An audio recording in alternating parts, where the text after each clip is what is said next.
నమస్తే నేను Kavitha welcome to I Dream News. BRS party ఓడిపోవడానికి కారణం ఎవరు? కేసీఆర్ స్వయంకృతాపరాధమే ఓడించేట్లు చేసిందా? హ్యాట్రిక్ సీఎంగా నిలుస్తారు అనుకున్నప్పటికీ ఎందుకని అనుకున్న దిశగా వెళ్ళలేకపోయారు? అనుకున్నంత మెజారిటీ రాలేదు. అసలు ఇంట్రాస్పెక్షన్ జరిగిందా? కేసీఆర్ ఎక్కడున్నారు? నెక్స్ట్ ఏం చేయబోతున్నారు? పార్లమెంట్ ఎన్నికల నాటికి విధానం నినాదం ఎలా ఉంటుంది? ఇవన్నీ బోల్డ్ అని క్వశ్చన్స్ ఉన్నాయి. వీటన్నిటి గురించి మనం మాట్లాడుకుందాం. ప్రస్తుతం మనతో పాటుగా ఉన్నారు BRS senior leader Karne Prabhakar గారు. ప్రభాకర్ గారు నమస్కారం అండి. సో బోల్డ్ అన్ని క్వశ్చన్స్ అయితే ఉన్నాయి. ఇవన్నిటి ఆన్సర్ చేయడానికి అసలు ఎందుకు ఎవరు అవైలబుల్గా కనిపించట్లేరు బీఆర్ఎస్ లీడర్స్? అట్లేం లేదు కవిత, మొన్ననే ఎన్నికలు అయిపోయినాయి. ఎన్నికలు దాదాపు 2 నెలల సంగ్రామం. మిగతా పార్టీల కంటే కూడా నిజానికి మా పార్టీ 3 నెలల ముందే అభ్యర్థుల్ని ప్రకటించింది. 3 నెలలు మేము కంప్లీట్గా ప్రజల్లోనే ఉన్నాం. దానికి తోడు రోజువారీ దాంట్లోనే ఇప్పుడు ప్రతిపక్షంలో ఉన్నాం. ఎవ్రీడే ఏదో కార్యక్రమం ఉంటుంది అన్నట్లు కాదు. అధికారంలో ఉన్నప్పుడేమో సహజంగా కార్యక్రమాలు ఉంటాయి, ప్రభుత్వ కార్యక్రమాలు ఉంటాయి, దాంట్లో ఇన్వాల్వ్ అవుతారు. కానీ ప్రతిపక్షంలో ఉన్నప్పుడు ఇష్యూని బేస్ చేసుకొని మాత్రమే నాయకులు కార్యకర్తలు అందుబాటులో ఉంటారు. అందులో మొన్ననే ఒక పెద్ద యుద్ధం ముగిసింది కాబట్టి అంతా అయిపోయి 15 రోజులు అవుతుంది. మా నాయకులు అందుబాటులో లేరు అనేటువంటిది అవకాశమే లేదు. యుద్ధం ముగిసింది. అక్కడ ఉన్నటువంటి కార్యకర్తలు, సైనికులు వీళ్ళందరూ కూడా అలుపెరగని పోరాటం చేసిండ్రు. రిజల్ట్ వచ్చిన తర్వాత కనీసం ఒక థ్యాంక్స్ మెసేజో, వాళ్ళతో కలిసి కూర్చొని మాట్లాడడమో, కార్యకర్తలు కాదు అక్కడ ఉన్నటువంటి లీడరు, ఆ క్యాడరు, స్థానికంగా ఉన్నటువంటి మీ పోరాటంలో కృషి చేసేటువంటి వాళ్ళందరితో ఎందుకు కలవలేదు ఇప్పటిదాకా? 3వ తేదీ నాడు సాయంకాలం మా పార్టీ వర్కింగ్ ప్రెసిడెంట్ గారు ఒకవైపు మేము 39 సీట్లకే పరిమితం అయిపోయి కాంగ్రెస్ పార్టీ మెజారిటీ సీట్లు వచ్చి అధికారంలోకి వస్తుందని తెలిసి కూడా మా పార్టీ వర్కింగ్ ప్రెసిడెంట్ గారు మేము ఎన్నడూ కూడా గెలిపోవటంల మీద ఆధారపడి మా రాజకీయాలు నడపలేదు. నిజానికి మేము ఎన్నడైనా 2014 వరకేమో తెలంగాణ కోసం మాత్రమే కొట్లాడినాం. 2014 తర్వాత ప్రజల ఆశీస్సులతోటి అధికారంలోకి వచ్చినాక నిరంతరం ప్రజల్లో ఉన్నాం. సో ఒక ఓటమితో, ఒక గెలుపుతో, ఓటమితో కుంగిపోవడం, గెలుపుతో పొంగిపోవడం ఆ పరిస్థితులు ఎన్నడూ లేము. అందుకే ఆ రోజు 6 గంటలకు ప్రెస్ కాన్ఫరెన్స్ పెట్టినాం. మా నాయకులకు, కార్యకర్తలకు, ప్రజలందరూ కూడా ఓట్లు వేసిన వాళ్లకు, వేయని వాళ్లకు అందరికీ కృతజ్ఞతలు చెప్పినాం. కాబట్టి మేము నాయకులకు, కార్యకర్తలకు అందుబాటులో లేవు అనేటువంటిది అవాస్తవమైనటువంటి మాట. అది ఇంకోటి. ఆ తర్వాత కూడా మీరు ఇంతకుముందు అన్నట్టుగా దాని కొనసాగింపుగా ఎవ్రీడే దాదాపు డే ఆఫ్టర్ డే కేటీఆర్ గారు పార్టీ ఆఫీస్లో అందుబాటులో ఉంటున్నారు. ఈరోజు తన నియోజకవర్గానికి వెళ్ళినారు వారు. కాబట్టి మేము ప్రజలకు దూరంగా ఉండడం అనేటువంటిది సాధ్యం కానే కాదు. ఎందుకంటే టీఆర్ఎస్ పార్టీ ప్రజల ఆశీర్వాదంతో పుట్టినటువంటి పార్టీ, ప్రజలు కోరుకుంటే వచ్చినటువంటి పార్టీ, ప్రజల ఆశీస్సులతోటి అధికారంలోకి వచ్చినటువంటి పార్టీ. కాబట్టి టీఆర్ఎస్ పార్టీ ప్రజల మధ్యలోనే ఉంటుంది, ప్రజల ఆశీస్సులతోటి ఇంకా 5 దశాబ్దాలు ప్రజల మధ్యలో ఉంటుంది. అయితే ఫ్రమ్ హార్స్ మౌత్ అంటారు, ఒక పెద్ద ఆయన చెప్పాలి. ఎందుకంటే దీన్ని లీడ్ చేసినవాడు, ఉద్యమ నాయకుడు. ఆ తర్వాత ఇది ఫక్త్ రాజకీయ పార్టీ అని అనౌన్స్ చేసి టీఆర్ఎస్ నుంచి బీఆర్ఎస్గా మారిన తర్వాత అన్నీ తానే ముందుండి నడిపించినటువంటి, ఒక హ్యాట్రిక్ కొడతారు అని ఎదురు చూసినటువంటి కేసీఆర్ దగ్గర నుంచి ఎందుకని ఒక మాట కూడా రాలేదు? అంటే మనం చూసినాం కదా కవిత, మనకు చాలా స్పష్టంగా ఫలితాలు వచ్చిన 2వ రోజుకు, ఫలితాలు వచ్చిన రోజేమో తను తప్పకుండా మరి రాజీనామా చేయాల్సిందే. కాబట్టి రాజీనామా చేసిన తర్వాత ప్రగతి భవన్లో ఉండడం అనేటువంటిది నైతికత అనిపించదు. కాబట్టి వారు తనకు అప్పటికప్పుడు అందుబాటులో ఉన్న ఆవాస యోగ్యంగా ఉన్నటువంటి తన వ్యవసాయ క్షేత్రానికి వెళ్ళినారు. వెళ్ళాక దురదృష్టం అక్కడ ఆయనకు కాల్ ఫ్రాక్చర్ కావడం. అయితే ఇక్కడ డేట్స్ చూడండి. 3rd రోజు రిజల్ట్ వచ్చింది. వచ్చిన వెంటనే తను వెళ్ళలేదు గవర్నర్ దగ్గరికి కదా, రాజీనామా పంపించారు. ఆ తర్వాత మీరు అన్నట్టుగా దురదృష్టవశాత్తు యాక్సిడెంట్ అనుకున్నప్పుడు 3rd నుంచి రేవంత్ రెడ్డి సీఎంగా ప్రమాణ స్వీకారం చేసింది 7th రోజు. 8th రోజు అందరూ శాసనసభ్యులు అక్కడ ప్రోటెం స్పీకర్ ఆధ్వర్యంలో ప్రమాణ స్వీకారం చేయాల్సి ఉండే. జరిగింది 8th కదా, ఒక టైం గ్యాప్ అనేది అయితే ఉంది కదా. ఆ టైంలో ఎందుకు మాట్లాడలేదు? నిజానికి ప్రజల నుంచి వెళ్ళి అటువంటి అది వస్తుందని నేను ఏమనుకోవట్లేదు. ఏదైతే సోకాల్డ్, నేనేమంటున్నా సోకాల్డ్ సొసైటీ ఎవరైతే రోజువారీ చర్చలు చేసి రోజువారీ ఎవ్రీ అవర్ అప్డేట్ కావాలని కోరుకునే వాళ్ళు మాత్రమే ఇట్లా కోరుకుంటారు. కార్యకర్తలు అనుకోవట్లేదా? కార్యకర్తలకు చాలా స్పష్టంగా కనిపిస్తూ ఉంది. సహజంగా ఒక ఉద్యమ నాయకుడిగా ఉన్నాడు, ముఖ్యమంత్రిగా ఉన్నటువంటి 10 సంవత్సరాలు ఉన్నటువంటి వ్యక్తి ఓడిపోయినటువంటి సందర్భంలో తెల్లారే ముఖ్యమంత్రిగా అంటే మాజీ ముఖ్యమంత్రి కాగానే మాట్లాడాలని కోరుకోరు. మా కార్యకర్తలు అయితే అంతా ఆ పద్ధతిలో ఉంటారని నేనేమనుకోను. కానీ ఇవాళ మమ్మల్ని నిరంతరం విమర్శిస్తున్నటువంటి వాళ్ళు ఎవరైతే ఉన్నారో వాళ్ళు సహజంగా విమర్శించే విమర్శనే. మేము ఒకరోజు ఒకవేళ ముందు రెస్పాండ్ అయినా ఇంత టైం ఇంత సమయం కూడా ఇయ్యరా, వెంటనే టీవీల ముందుకు వచ్చి మాట్లాడాలనే వాళ్ళు కూడా, అంటే ఏది చేసినా విమర్శకు కనిపిస్తుంది. ఏది చేసినా కానీ కొంత మా పట్ల తప్పు పట్టాలనేటువంటి భావన. తెలంగాణ ఉద్యమం 2001 నుంచి మొదలుకొని 2014 వరకు కూడా చాలా సందర్భాల్లో చూసినాం. పెద్దగా మేము దానికి వీస్తూ పోయి ఆశ్చర్యపోయి అయ్యో ఇటువంటి ప్రశ్న సొసైటీ నుంచి వస్తుంది అనుకోం. సొసైటీ నుంచి వస్తే పర్వాలేదు, సోకాల్డ్ కొంతమంది నుంచి వచ్చినప్పుడు మాత్రమే వాళ్ళకేం సమాధానం చెప్పాల్సినటువంటి అవసరం లేదు. ఎందుకంటే మా నాయకుడు అప్రాపరేట్గా వ్యవహరిస్తారు. ఏ టైంకు ఎట్లా వ్యవహరించాలో మా నాయకుడికి తెలిసినంత బహుశా భారతదేశంలో ఏ నాయకుడు కూడా తెలియదు. కాబట్టి మా నాయకుడు కార్యకర్తల్ని కాపాడుకోవడం మా నాయకుడికి తెలుసు, ప్రజలకు ఎట్లా అందుబాటులో ఉండాలో మా నాయకుడికి తెలుసు. తన కాలు సరిగానే ప్రజాక్షేత్రంలోకి వస్తే మా నాయకుడు ముందర ఎవరు నిలబడేటువంటి పరిస్థితి కూడా ఉండదు. కాకపోతే అక్కడ ఉన్నప్పుడు ఫామ్ హౌస్లో ఉన్నప్పుడు, ఎర్రవెల్లి ఫామ్ హౌస్లో ఉన్నప్పుడు అక్కడ చుట్టుపక్కల ఉన్న వాళ్ళు బస్సుల్లో వచ్చి కలిశారు వెళ్ళారు తప్ప అంత తీవ్ర స్థాయిలో లేకుంటే అంత ఫ్రీగా లీడర్స్ అందరూ కలవలేకపోయారు, కార్యకర్తలు కలవలేకపోయారు. వెళ్ళిన తర్వాత ఇమ్మీడియట్గా అంతకుముందు ప్రగతి భవన్ నుంచి వదిలి ఫామ్ హౌస్లో ఎలా ఉంటారో ఓడిపోయిన తర్వాత కూడా అలాగే ఫామ్ హౌస్కే పరిమితం అయ్యారు. మిగతా వారికి అలో లేదు, పర్మిషన్ ఇవ్వలేదు. తప్పు అబ్జర్వేషన్ బహుశా మీద మీ జర్నలిస్ట్ సొసైటీ నుంచి వచ్చినటువంటి అబ్జర్వేషన్ అది నాకు తెలియదు. కానీ 4వ తేదీ నుండి 4వ తేదీ మధ్యాహ్నం 3 గంటల నుండి కంటిన్యూస్గా నాయకులందరూ కూడా మీరు యూ టేక్ ఎనీ నేమ్, ఎవరి పేరైనా తీసుకోండి, వాళ్ళు పోయి మా నాయకులు ఓడిపోయిన వాళ్ళు గెలిచినటువంటి వాళ్ళు అందరు పోయి పిలిపించుకొని మాట్లాడారు. అందరికి ఎవరికి వాళ్ళు పోయి కేసీఆర్ గారిని కలుద్దాం, కేసీఆర్ గారిని ఓటమి కోసం మరొకటి కోసం కాదు, కేసీఆర్ గారికి అనేక సందర్భాల్లో కష్టంలో నష్టంలో అండగా నిలబడేటువంటి వాళ్ళు. కాబట్టి ఇది కష్ట సమయం అనిపించవచ్చు, లేదు కష్ట సమయంలో మేము ఉండకుంటే ఎట్లా అనిపించవచ్చు, ఎవరికి వాళ్ళుగా ఎర్రవెల్లి తన ఇంటికి వెళ్ళినారు, అందరు కలిసినారు. వచ్చిన ప్రతి ఒక్కరిని కూడా కేసీఆర్ గారు కలిసినారు. సో కలవలేదు అనేటువంటిది తన కాలు ఫ్రాక్చర్ అయ్యేంత వరకు కూడా, ఫ్రాక్చర్ అయినంత తర్వాత కూడా మీరే చూసినారు. ఆయన వస్తున్నటువంటి జనాన్ని చూసి హాస్పిటల్లో మిగతా రోగులకు ఇబ్బంది అవుతుంది అనేటువంటి ఉద్దేశంతో ప్రజలకు చాలా బాధతో రిక్వెస్ట్ చేస్తున్నటువంటి సందర్భాన్ని కూడా చూసినాం. కాబట్టి కేసీఆర్ గారు కలవలేదు అనేటువంటి మాట శుద్ధ అబద్ధం. ఒకవేళ నిజంగా కూడా ఒకరోజు కలవకున్నా ప్రజలు అట్లా కోరుకోరు. ఎందుకంటే కేసీఆర్ గారు ఏ నిమిషం ఆయన ప్రజలకు కలిసినా కలవకన్నా ప్రజల కోసమే ఆలోచిస్తారు అనేటువంటి భావన ప్రజల్లో ఉంటుంది. కాబట్టి ప్రజల నుంచి అటువంటి డిమాండ్ ఉంటుందైతే నేను అనుకోవటం లేదు. ఎస్, కార్యకర్తలు లీడర్లు మీరు అనుకున్నట్టుగా కేసీఆర్ని కలిశారు, కేసీఆర్ వాళ్ళతో కలిశారు, ఇవన్నీ అనుకున్నప్పుడు కూడా సీఎంగా రేవంత్ రెడ్డి ఎన్నికైన తర్వాత ఆయనకు ఒక కంగ్రాట్స్ చెప్తూ, ఒక శుభాకాంక్షలు చెప్తూ ఒక మెసేజ్ అనేది ఎందుకు రాలేదు కేసీఆర్? చెప్పినాం కదా మేము, మా పార్టీ వర్కింగ్ ప్రెసిడెంట్ గారు చెప్పినారు. మా పార్టీ వర్కింగ్ ప్రెసిడెంట్ గారు అంటే డెఫినెట్గా కేసీఆర్ గారి మాటని, కేసీఆర్ గారు ఆయన అనారోగ్యంగా ఉండి అటువంటిది ఎవరైనా సొసైటీ కోరుకుంటే అంతకంటే ఏమంటారు వికృతానంగం ఇంకోటి ఉండదు. అనారోగ్యం కాదు, గెలిచిన వెంటనే ఇవ్వాల్సినటువంటి ఒక మెసేజ్, ఒక సందేశమో అనేది రాలేదు. కనీసం రేవంత్ రెడ్డి ఎన్నిక అవుతున్నాడు, Revanth Reddy is becoming CM అన్నప్పుడు కూడా ఎందుకు రాలేదు? ఒకవేళ తన కాలు తుంటి గాయం జరగకపోతే అసెంబ్లీలోనే అతనికి అభినందనలు చెప్పేవాడు.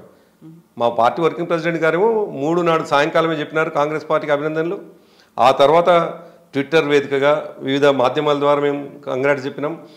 ఇంకోటి రాజకీయాల్లో ఉన్నటువంటి వాళ్ళం, కొత్తగా ఎప్పుడో మొన్నటినే రాజకీయాలకు కేసీఆర్ గారు రాలేదు. దాదాపు 4.5 దశాబ్దాలుగా ఆయన రాజకీయాలు ఉన్నారు, రాజకీయాలని అవకాశం పట్టించుకున్నారు ఆయన. సో ఉన్నటువంటి సిచ్యువేషన్ని అంత ప్యానిక్ అయ్యేటువంటి మనిషి ఏం కాదు కేసీఆర్ గారు. ఆయన సిచ్యువేషన్కి తగ్గట్టుగా డెఫినెట్గా ఎట్లా యాక్ట్ చేయాలి, ఏ పద్ధతులు ఉండాలి అనేది బాగా తెలిసిన చతురత కలిగినటువంటి వ్యక్తి, అంత హుందాగా కూడా వ్యవహరించేటువంటి వ్యక్తి. కాబట్టి అటువంటి పరిస్థితి ఉంటుంది అనేటువంటిది ఆ ఎక్స్పెక్టేషన్ నిజానికి సొసైటీ నుంచి ఏం లేదు. కేసీఆర్ గారు రేవంత్ రెడ్డి గారికి అభినందనలు చెప్పలేదు అనేటువంటి మాట కూడా ఏం పెద్దగా సొసైటీ నుంచి ఏం కనిపించట్లేదు.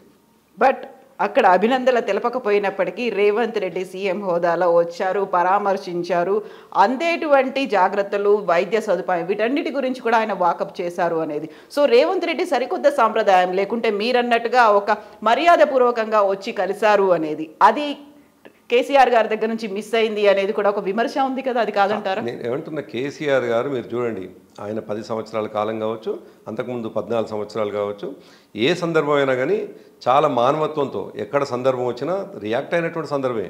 అఫ్కోర్స్ కొన్ని సందర్భాలు ఆయన పోవచ్చు పోకపోవచ్చు, కానీ ఆ సందర్భానికి సరిపోయేటువంటి సహకారం కావచ్చు, అదేవిధంగా తన వైపు నుంచి వెళ్ళి ఒక తోడ్పాటు కావచ్చు, ఎప్పుడు కూడా తెలంగాణలో ఎవరైతే ఇటువంటి పరిస్థితులను ఫేస్ చేసినారో డెఫినెట్గా ఉంది.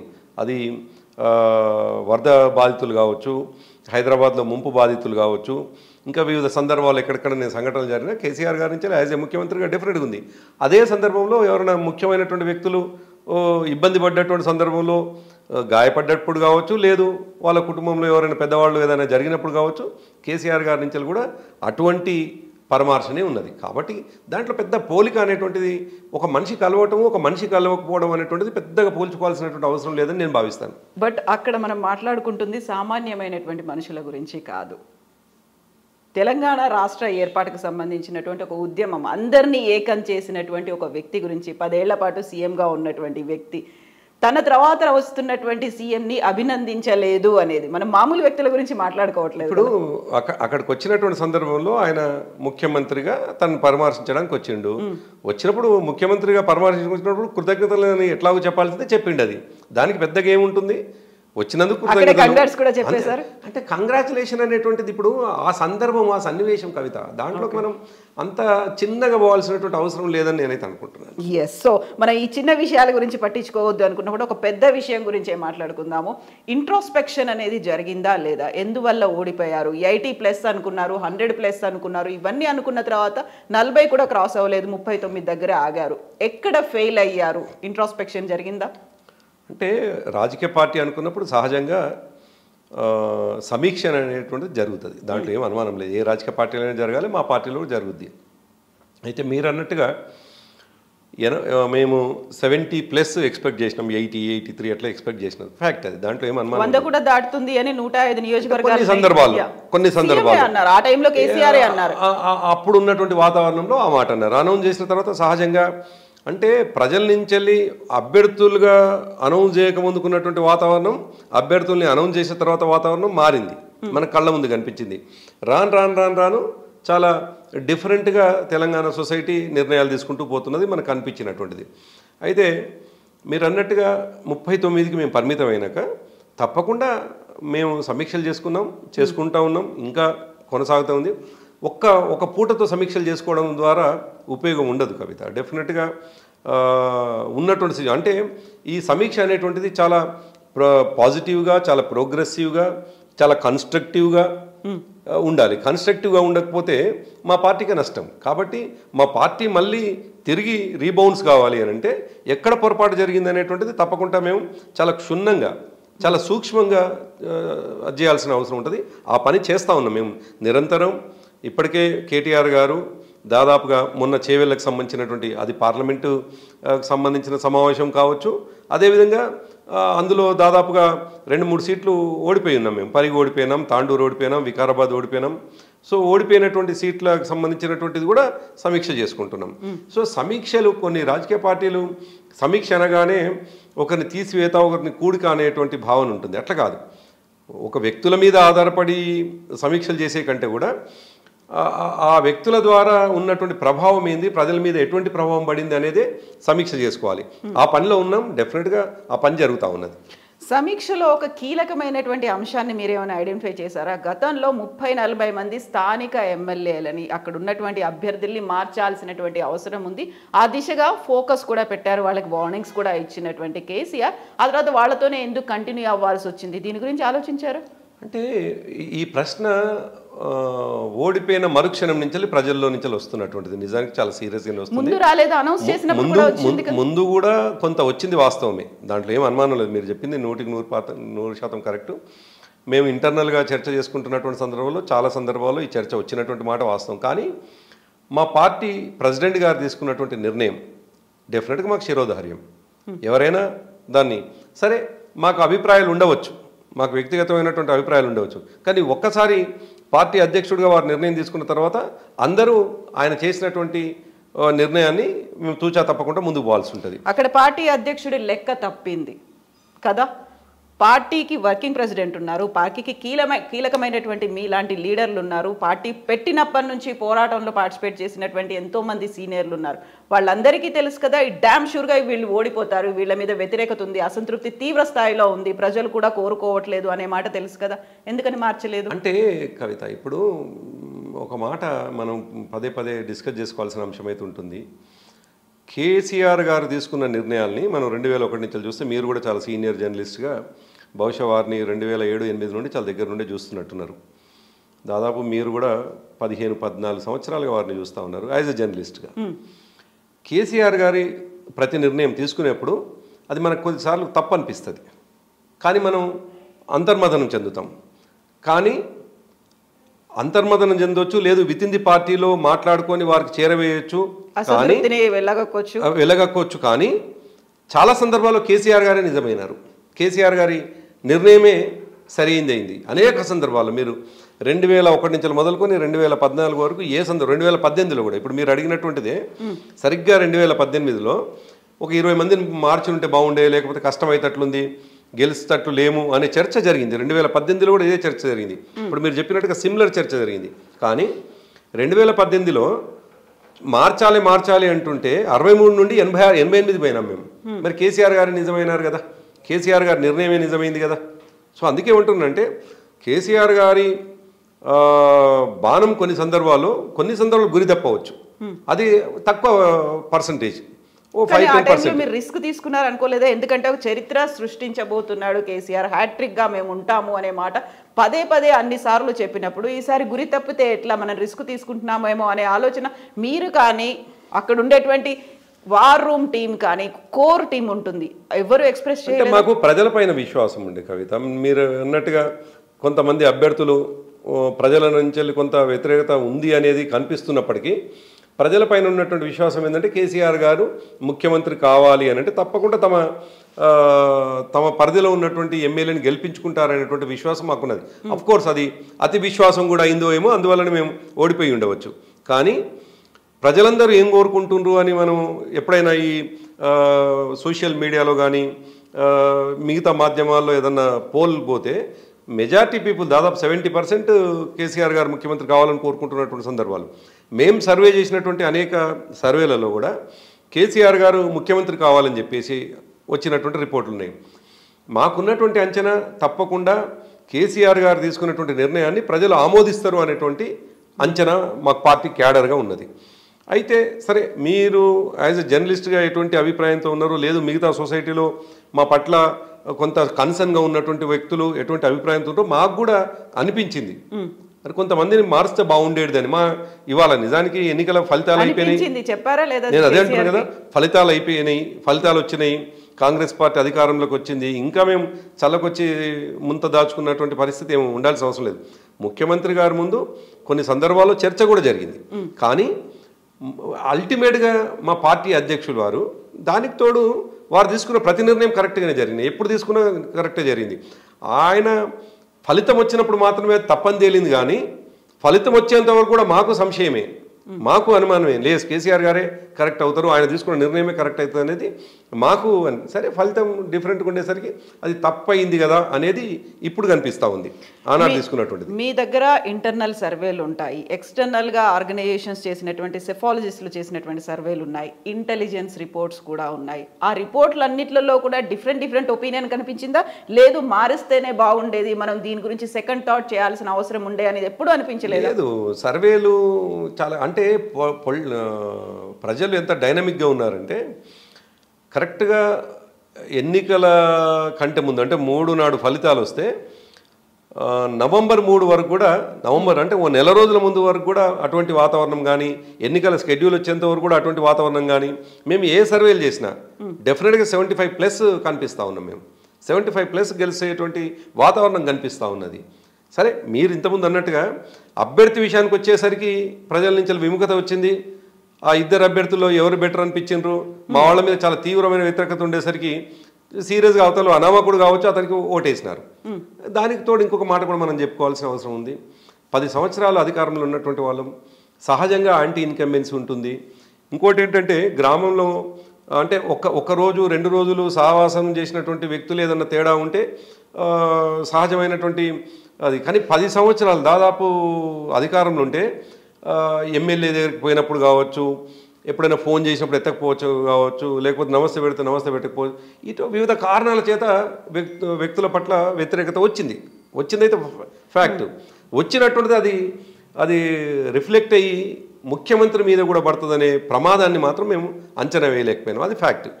అయితే మేము పనిచేస్తున్నటువంటి క్రమంలో ప్రజల నుంచి వస్తున్నటువంటి ప్రతిస్పందన చూస్తే డెఫినెట్గా అల్టిమేట్గా మేము మెజార్టీ సీట్లను గెలుచుకుంటాం అనేటువంటి నమ్మకం మాకు ఆ ఫలితాలు వస్తున్నప్పుడు కూడా మాకు కనిపించింది.